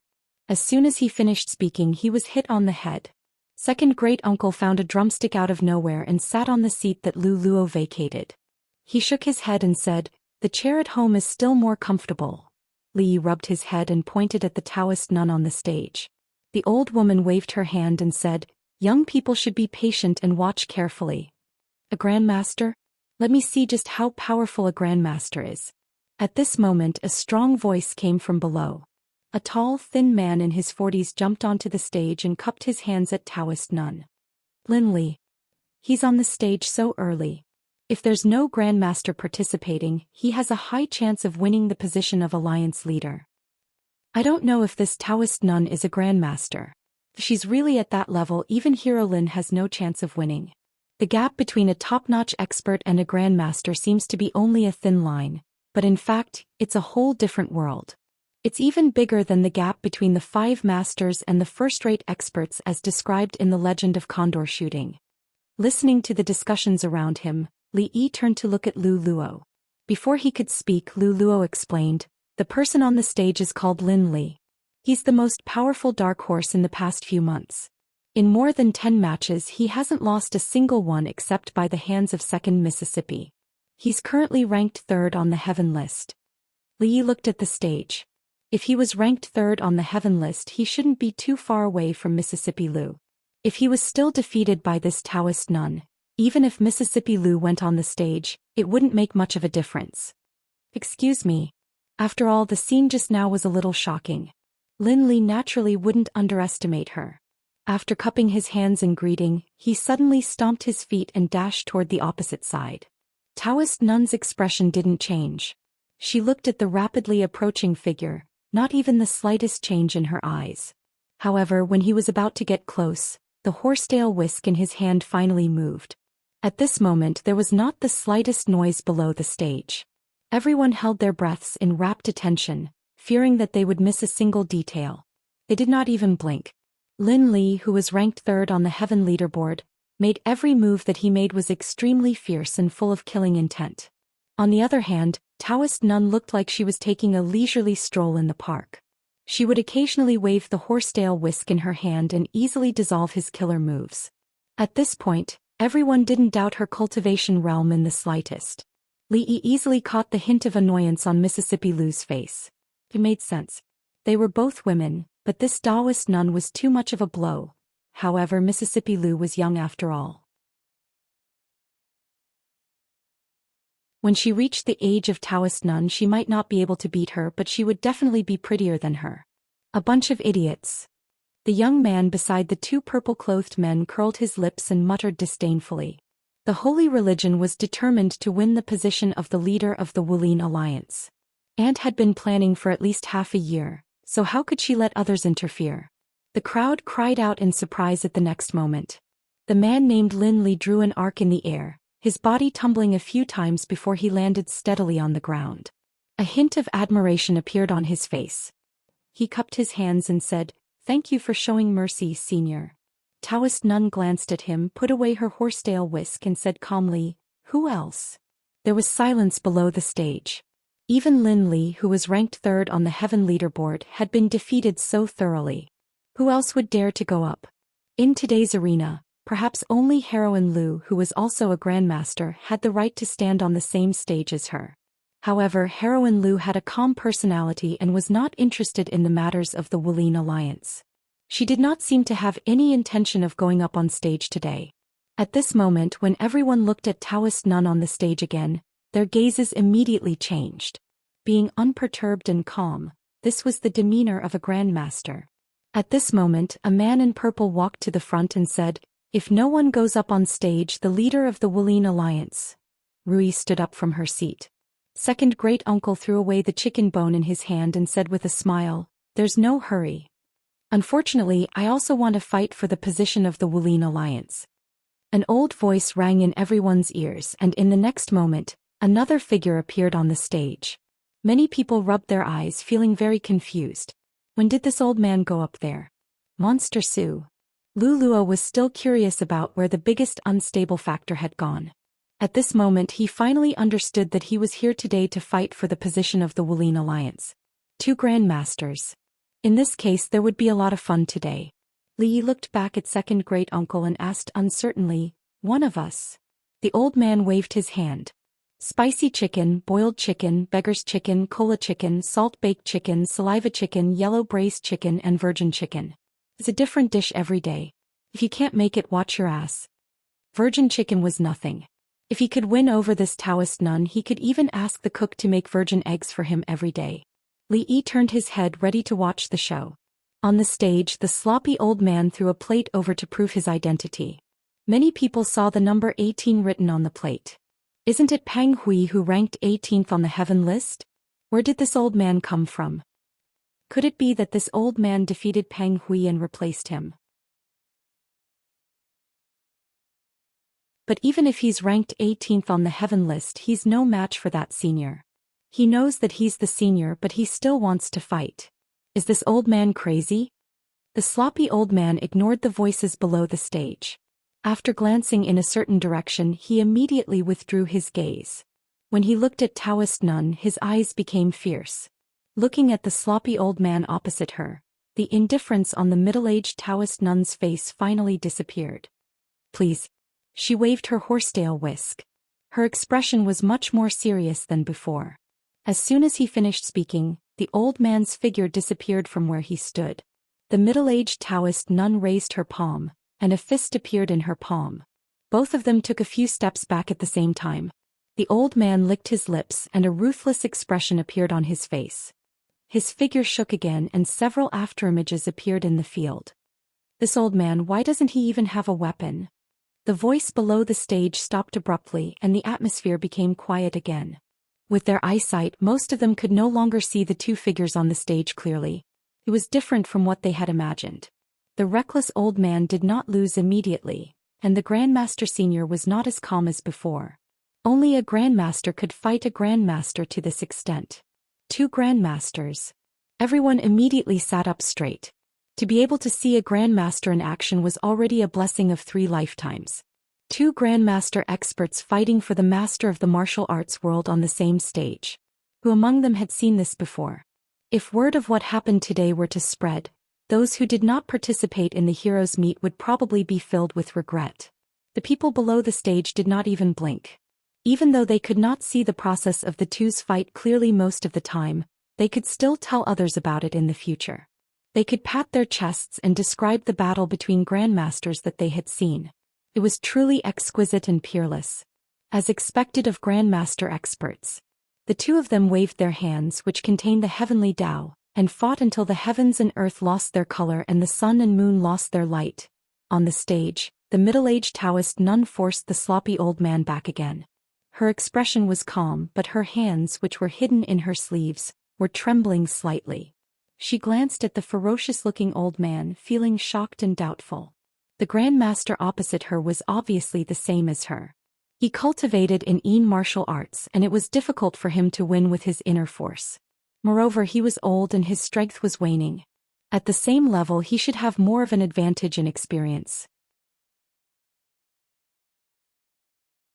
But in the few moves they'd exchanged earlier, Xianxia had actually completely abandoned this advantage, and he'd used his full strength every single time, forcing him to have no choice but to deal with him with his full strength. If he was the slightest bit careless, then he'd probably lose at Xianxia's hands. Under such ferocious attacks, the blood in her body was in turmoil, and she felt extremely uncomfortable. After a while, seeing that the sloppy old man did not change his attacks, the middle-aged Taoist nun swallowed a mouthful of blood without a trace. Her expression gradually darkened. Such a battle would hurt both the opponent and herself. Could it be that the Grandmaster opposite her was a lunatic? Then why was the position of the master of the martial arts world so attractive to him? He's already so old, but he's really fighting hard. Even an amateur like Li Yi could tell that the old man was truly fighting with his life. He could not help but sigh.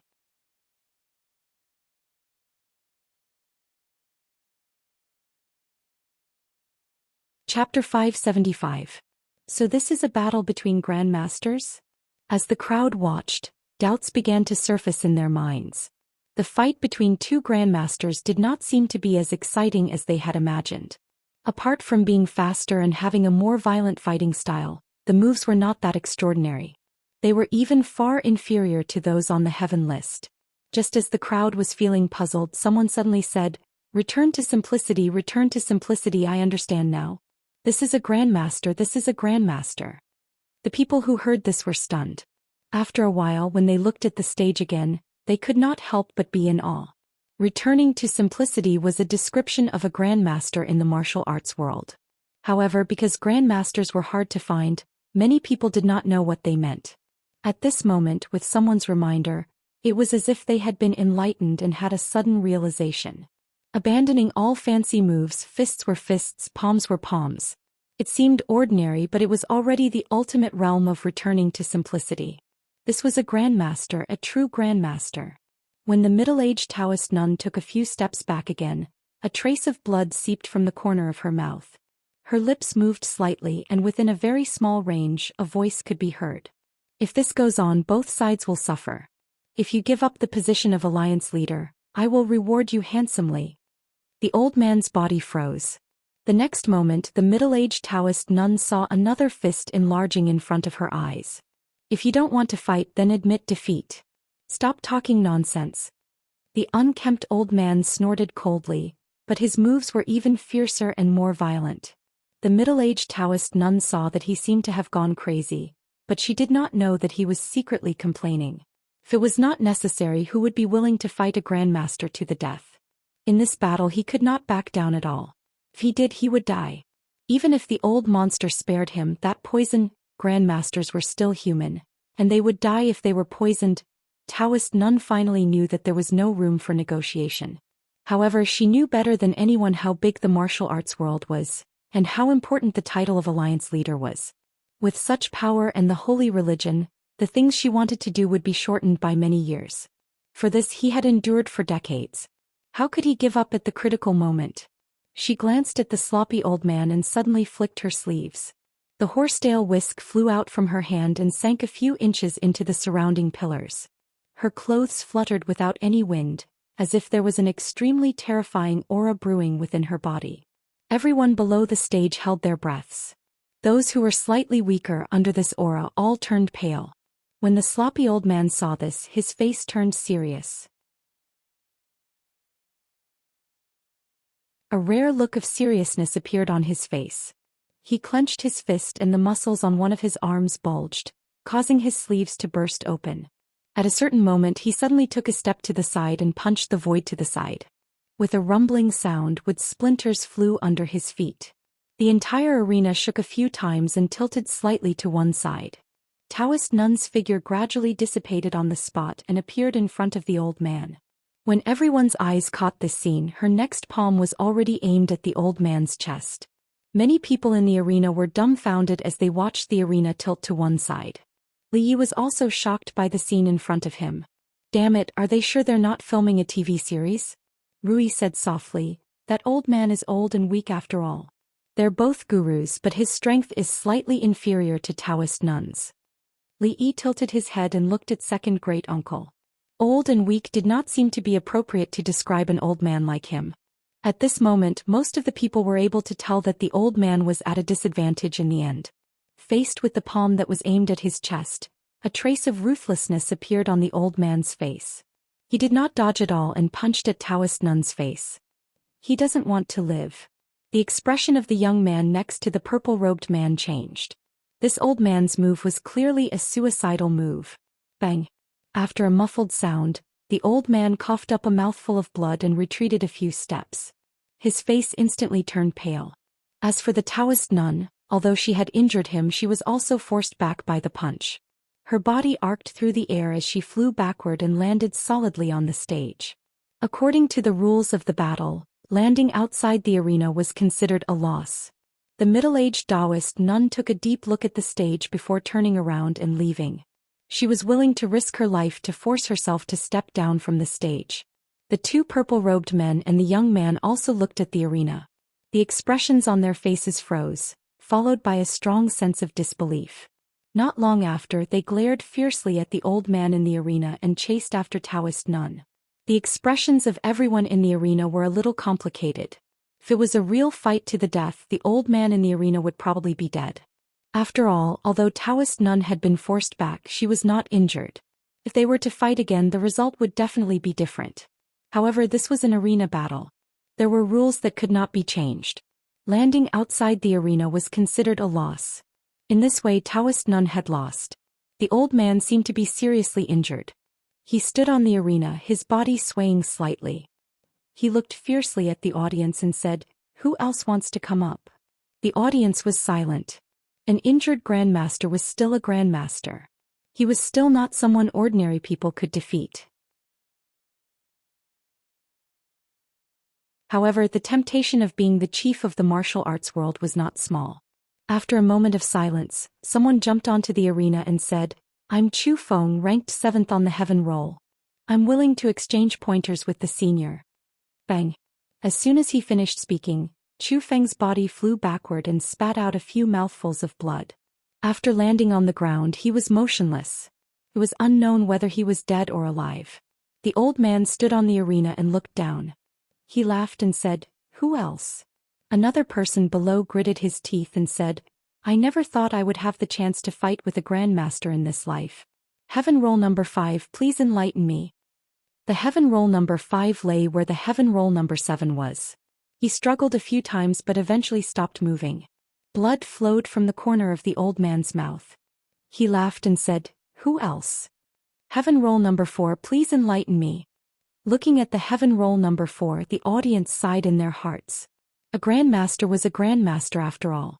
Even though he was injured, there was still a world of difference between him and the experts on the heaven roll. Even the second Miss Lu might not be his match. Today, unless her sister made a move, the chief of the martial arts world would be this senior on the arena. Lu Luo looked at the old man and shook his head. That palm just now avoided a vital point. It's far from fatal. A grandmaster is indeed terrifying. Mississippi Lu clenched the autumn water in her hand and slowly walked onto the arena under the watchful eyes of the audience. Lu Luo was slightly stunned. He immediately turned around and said worriedly, "He still has most of his strength. The second miss. Don't worry." Li Yi turned back and smiled at him. "He's one of us." Lu Luo was startled again. He pondered over Li Yi's words and looked at the old man on the arena. He then thought about the previous situation and murmured, "It can't be, it's Miss Lu. Even if it's Miss Lu, she won't be able to win. This senior is ruthless. I'm afraid Miss Lu, senior. I remember now. He's Freak Su."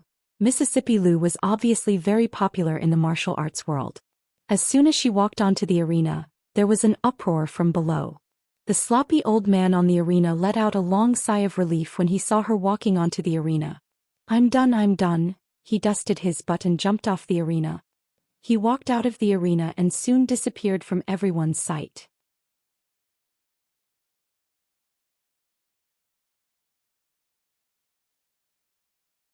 Chapter 576.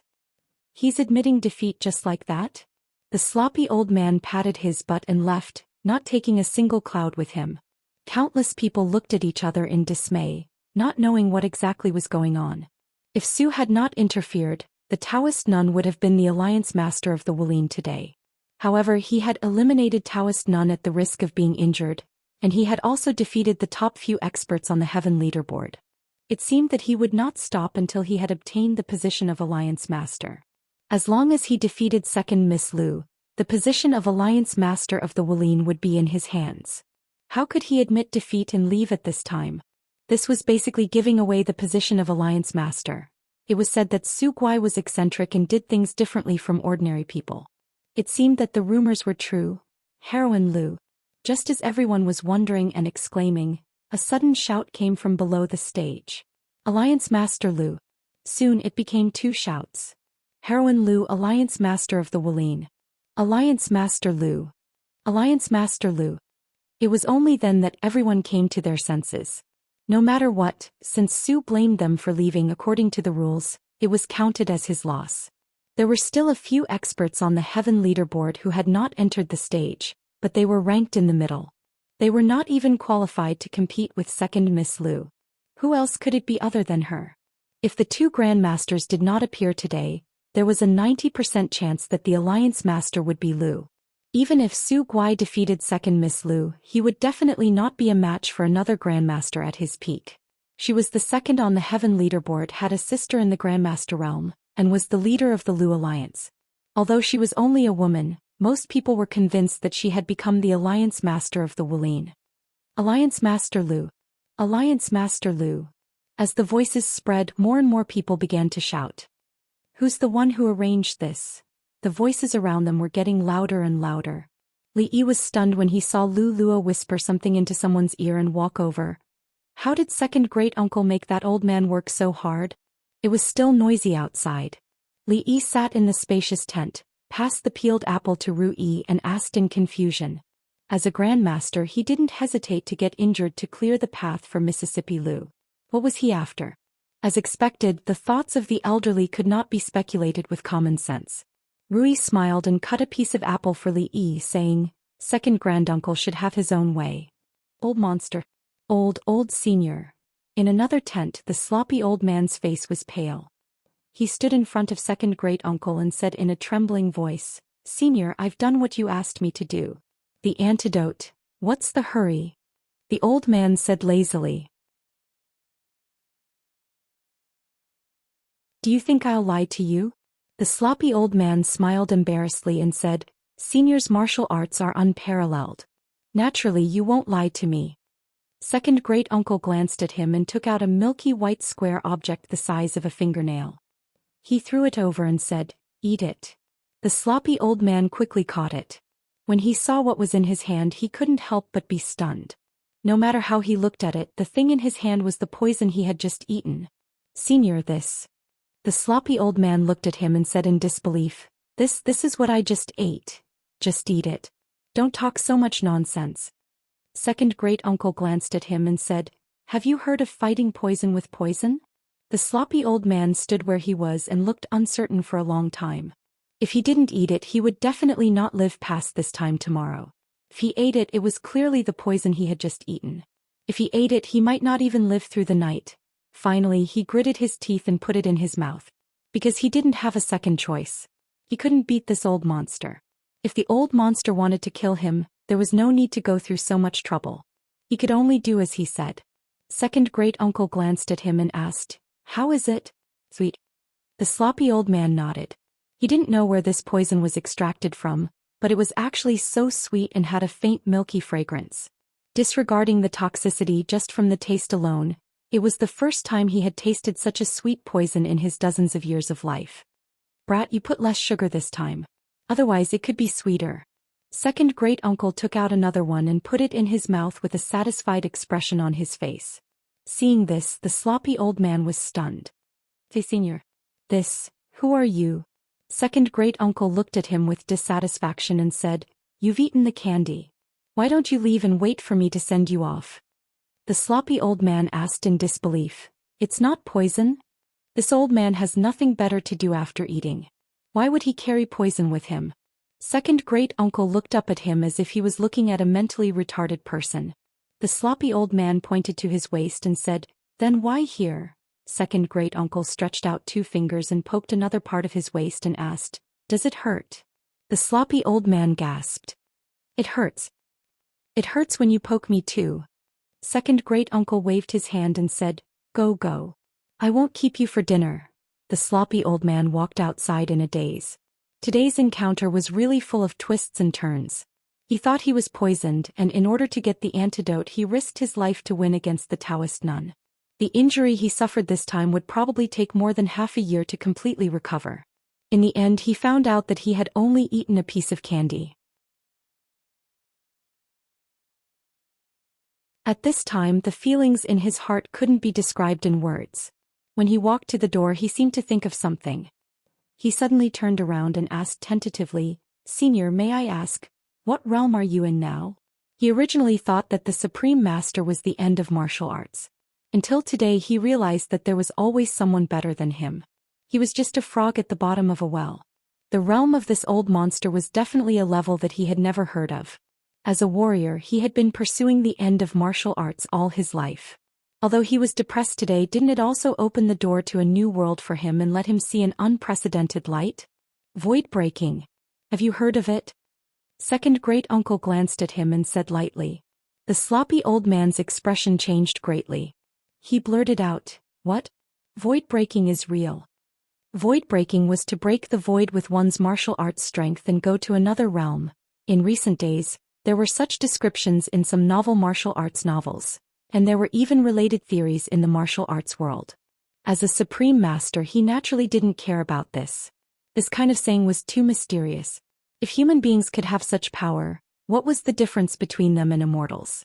However, the existence of the old man in front of him had subverted his previous ideas. At this moment he didn't dare to completely deny it. When he raised his head, his face suddenly showed an excited expression. He said, "I wonder if Senior can open my eyes and let me see if I can break the void?" Second great-uncle's face turned red.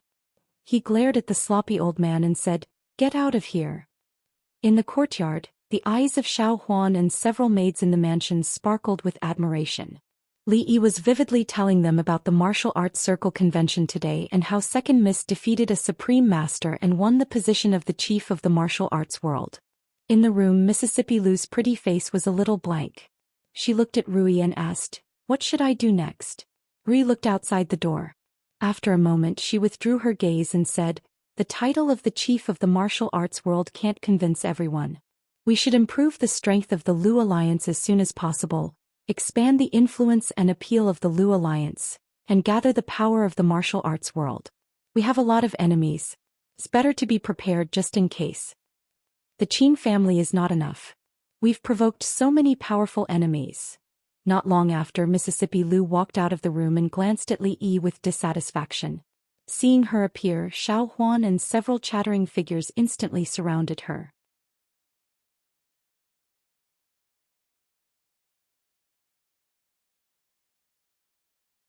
Chapter 577.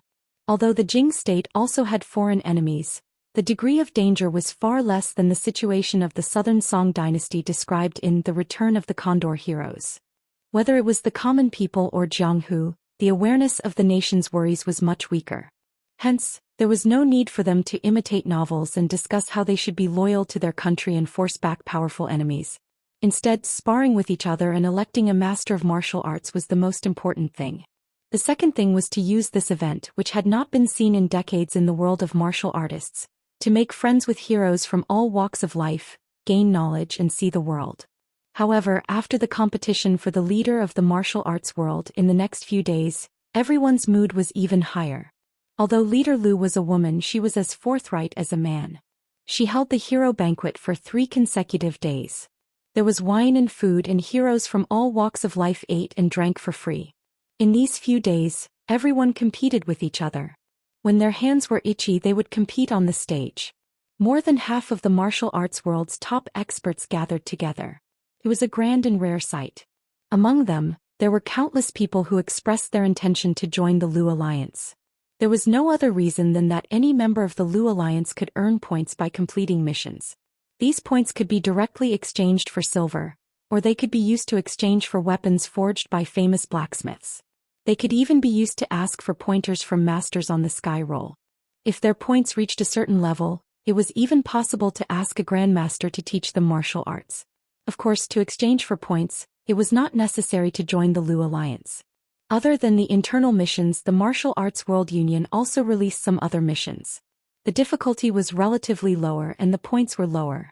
For example, helping the government to catch wanted criminals could earn points. These points were also useful in the Lu Alliance. 3 days. Almost 1,000 taels of silver is gone. What a wastrel, what a wastrel. Li Yi sighed. Although he had a lot of money, it was still a little painful to spend 1,000 taels of silver without even making a splash. Now that he thought about it, Hero Gua and his wife were the real rich people. The hero banquet lasted for a month. How much money did they spend? From another perspective, this was also a kind of investment. After all, the martial arts world's people added up to a huge force that could not be underestimated. It was necessary to raise a flag and start a rebellion. However, whether or not this investment would be able to recoup its capital, and when it would be able to recoup its capital, was unknown. After feeling heartache for a while, he shook his head. So be it if he squandered. After all, his family was rich. Mississippi Lu's method of squandering was not ruthless enough. Now the brothel, including all the shops, brought in more than 1,000 taels of silver every day. The banquet of heroes would eventually come to an end. Several days later, a large number of people in the martial arts world began to leave the capital. He had gained a lot from this trip. He was lucky enough to see a fight between grandmasters, and he learned a lot from sparring with fellow martial artists. When he went back, he would slowly comprehend it. It wouldn't take long for his strength to rise to the next level. Of course, there were also some who stayed behind. With the start of the heroes' banquet, the martial arts world had entered a new era. The capital was now the core of the entire martial arts world. They were no longer alone. There were countless martial artists around them, and there was the Martial Arts Guild and Alliance leader Lu behind them. Here they could quickly improve their strength. They wanted to get on the chivalry ranking and the chivalry ranking. When the martial arts world turned a new page, they wanted to seize the opportunity to advance bravely and stand at the top of the waves of the era. At the same time, in a remote and somewhere in the capital, a haggard and unkempt old man reached out and touched a spot on his waist. He let out a long sigh of relief, and his heart was finally at ease. God knew how he spent the past few days. He still had doubts about whether or not he was poisoned. These few days he had trouble eating and sleeping, afraid that he would never wake up again if he fell asleep. Over the past few days he had visited several famous doctors in the capital. One of them had even worked in the Imperial Physician's Bureau before, but they all concluded that he was not poisoned. Today he checked his body again and confirmed that it was really just a piece of candy. Only then did he finally relax. Thinking about how he had traveled all over the capital over the past few days and had not seen any shops selling that thing, a hint of suspicion appeared on the unkempt old man's face. That candy, where did you buy it from? In a courtyard outside the capital, a man in purple said respectfully, Your Highness, the person who fought with you on the stage that day is confirmed to be Monster Su. Monster Su. An inexplicable emotion appeared in the middle-aged Daoist nun's eyes. She had heard of this Grandmaster's name before, but she could not understand why he would risk his life to stop her when there was no enmity between the two of them. At the end of the day, she still had her concerns. Even if she was stronger than Monster Su, even if she could defeat him, it would not be easy for her. Being heavily injured would be the least of it. It was not impossible for both of them to be injured or even perish together. To her, the position of the chief of the martial world was very important, but it was far from the point where she would trade her life for it. The man in purple continued. Monster Su heavily injured several experts ranked at the top of the heaven roll, but he voluntarily gave up after Miss Lu went on stage. I feel that there must be something fishy going on. A grandmaster had a grandmaster's integrity. It was impossible for anyone to do something like helping someone else for free. Apart from the royal family, no one could bribe or threaten a grandmaster. The middle-aged Daoist nun was completely puzzled by this matter. The young man next to the man in purple said with an unconvinced expression, Aunt, are we just going to give up the position of the chief of the martial world? The holy religion has been planning for this for a long time. Naturally, we won't give up. The middle-aged Daoist nun said, We'll put this matter aside for now. I'm going to the Qi Kingdom. It'll take at least half a year or at most a year. During this time, all of you should stay in the capital. Don't act rashly, lest you attract the attention of the officials and the imperial court. I understand. The man in purple immediately bowed and said, As for that woman, don't let anyone come into contact with her. Send some people to keep an eye on her, the middle-aged Daoist nun added. Lady, there are many people guarding that woman. It's very difficult for our people to get close to her. The man in purple looked troubled and said, If we want to get close to her, we can only start from the brothel. We've already arranged for people to infiltrate the brothel. He had an indescribable feeling towards that woman who had appeared out of nowhere. He had originally been someone who had nothing to do with the holy religion. Now his position in the religion had become more and more important. After he said those words in front of nearly 100 believers, there was no turning back. The middle-aged Daoist nun walked out of the courtyard. The man in purple bowed and said, Farewell, lady.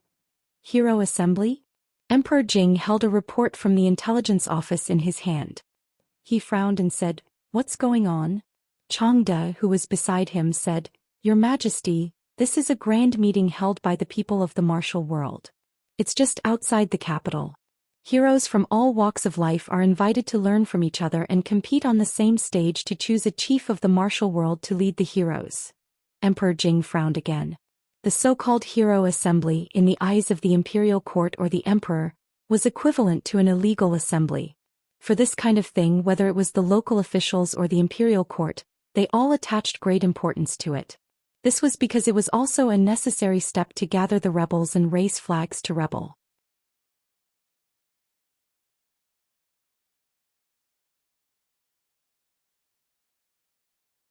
Chapter 578. The imperial court had always neither supported nor suppressed the so-called Jianghu in the martial arts world.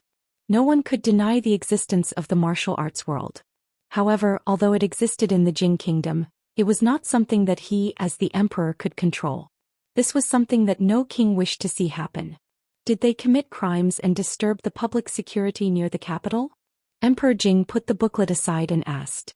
The so-called heroes of the martial arts world were, to put it bluntly, bandits. There were many people who bullied the weak. There were many such people on the wanted list of the government. Changde shook his head and said, The Secret Intelligence Division attaches great importance to this matter. There have been no such incidents in the past few days. On the contrary, there have been few cases in and out of the capital these days. This group of martial arts people boast of being chivalrous and righteous. They will help when they encounter injustice. Several wanted suspects of the Ministry of Justice were killed by them. Emperor Jing was startled. He had always heard that the bandits in the martial arts world committed crimes and committed many big crimes.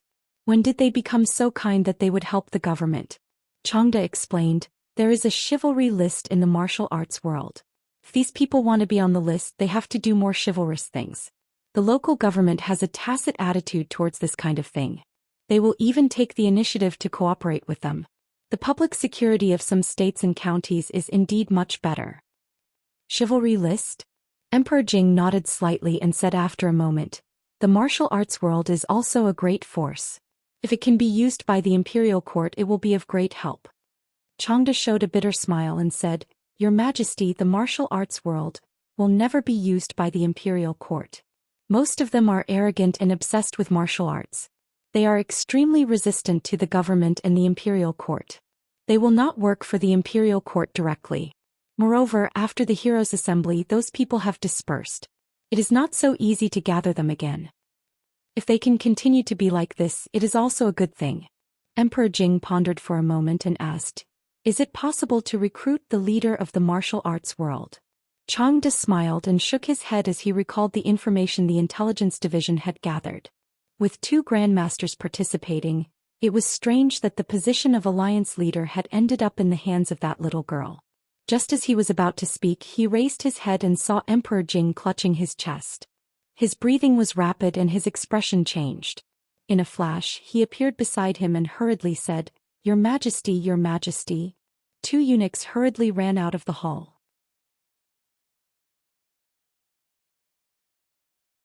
Not long after, the imperial physician Lu Jimin carried a medicine chest and quickly stepped into the hall of diligent government. Damn it, why is the winter in the capital so cold? It's at least -10 degrees. Wearing a thick coat, Li Yi stood in the yard, stamping his feet and blowing air into his hands. Xiao Huan, who was standing at the side, also wrapped herself tightly. She wore thick gloves on her hands and tiptoed to help Li Yi brush off the snow on his shoulders. Madam said yesterday that the winter in the capital is very cold. She was afraid that the young master and miss would not be used to it. The servant girl, who had just celebrated her 16th birthday, helped Li Yi straighten his collar and said, The young master should go back to the house and stay for a while. If you're cold, go back first. Li Yi shook his head. He rubbed his hands a few times and they immediately became warm. This was the 2nd winter he had spent in this world. The winter in Qing Prefecture was not too bad. Although there was snow, it was not very cold. The winter in Jingdo, on the other hand, was no different from the winter he had experienced in his last life. Holding a delicate wooden knife in his hand, the snow sculpture on the stone table was almost complete. Xiao Huan looked at the snow sculpture on the stone table and the corners of her mouth curled up. There were 4 palm-sized figures in total. Eldest miss, second miss, the young master and her. Although after moving to the capital there were countless good food and fun things to do, but what she missed the most was still the days in the stockade with the young master and the young miss. The proud Lolita, who had wrapped herself up like a bear, rolled out of the room. Seeing the snow sculpture on the stone table, her large eyes immediately widened. I want it too, I want it too, I want to be with father and mother. If father sees it, he will definitely be very high. Li Yi rubbed the proud Lolita's little face. She ran away before she finished speaking. Rubbing her face quickly, she picked up a snowball from the side and threw it over. She said angrily, You wait, I'm going to find Sister Rui. Finishing, she rolled back into the room to complain. Li Yi placed his hand on his face and immediately shivered. When he looked at Xiao Huan, the servant girl broke into a run. He rubbed his hands hard and turned back to look at the snow sculpture on the stone table. He smiled and turned to walk back into the room. It was the winter of the 2nd year of Jinghe. The 23rd of the 12th month, the Little New Year. 2 months had passed since the Heroes' Assembly. 2 months ago the old emperor fell ill again. Although his life was not in danger, his body did not seem to be getting better. The morning court session changed from 1 day to 3 days, then 5 days. At this point, the last time the officials attended court was already 7 days ago. The winter weather was cold and the air was dry. It was the season when asthma occurred frequently. The 2nd year of Jinghe was a hot summer that had not been seen in decades. It indicated that this year's winter would be especially cold. This matter was finally confirmed not long ago. In this period of time, Li Yi had entered the palace a few times. The old emperor's body would not collapse in a short period of time. At least it would not be a problem for him to survive this winter. The earth dragon was burning hot. The inside and outside of the room were two different worlds. Little Nian wanted to eat dumplings. Rui was making dumplings. On one side was Mississippi Lu. Xiao Huan sat on the other side to help. Yong Ning was watching from the opposite side. As for the Tsundra Lolita, she was purely here to cause trouble. When she saw Li Yi coming in, she pounced towards Li Yi with her hands covered in flour. Li Yi's palm pressed against her forehead, so she could only bare her fangs and brandish her claws. In the end, she gave up on smearing the flour on Li Yi's face. When she turned around and saw the dumplings Mississippi Lu was making, she immediately held her stomach and laughed. Li Yi had long understood that Mississippi Lu was an otherworldly fairy. If she made dumplings well, she would not be called a fairy. He walked over and took her place. He pushed the pile of strangely shaped dumplings to the side. The dumplings had to be made quickly. The two little princesses had to return to the palace before the sky turned dark. Mississippi Lu stood up in embarrassment and anger. After glaring at him, she turned around and walked out of the room. It was still snowing heavily outside. In the blink of an eye, a layer of snow had fallen on the previously clean courtyard. Two maids stood beside the stone table in the courtyard with brooms, chattering to something. Mississippi Lu walked over and looked at the stone table for a long time. According to the custom, firecrackers should be set off before the meal. The Tsundra Lolita volunteered to light it up. When she was escaping, she accidentally slipped and fell. Now she was pouting and rubbing her butt. She looked rather depressed. However, this trace of depression soon disappeared when she ate the only newly minted copper coin in the dumplings. She jumped and jumped to show off. After the meal, the snow gradually subsided. Li Yi sat in the courtyard and thought about something. In a few days he would officially enter the 3 years of scenery. Everything seemed to be going smoothly, but in fact there were still many things that had not been resolved. In early spring the academy would open. At that time he naturally could not be as leisurely as he was now. A small snowball flew over and hit the back of his head.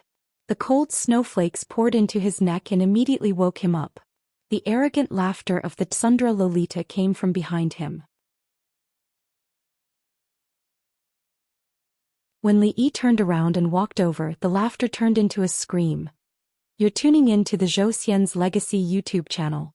Don't forget to subscribe and join us on this journey to catch the most captivating stories.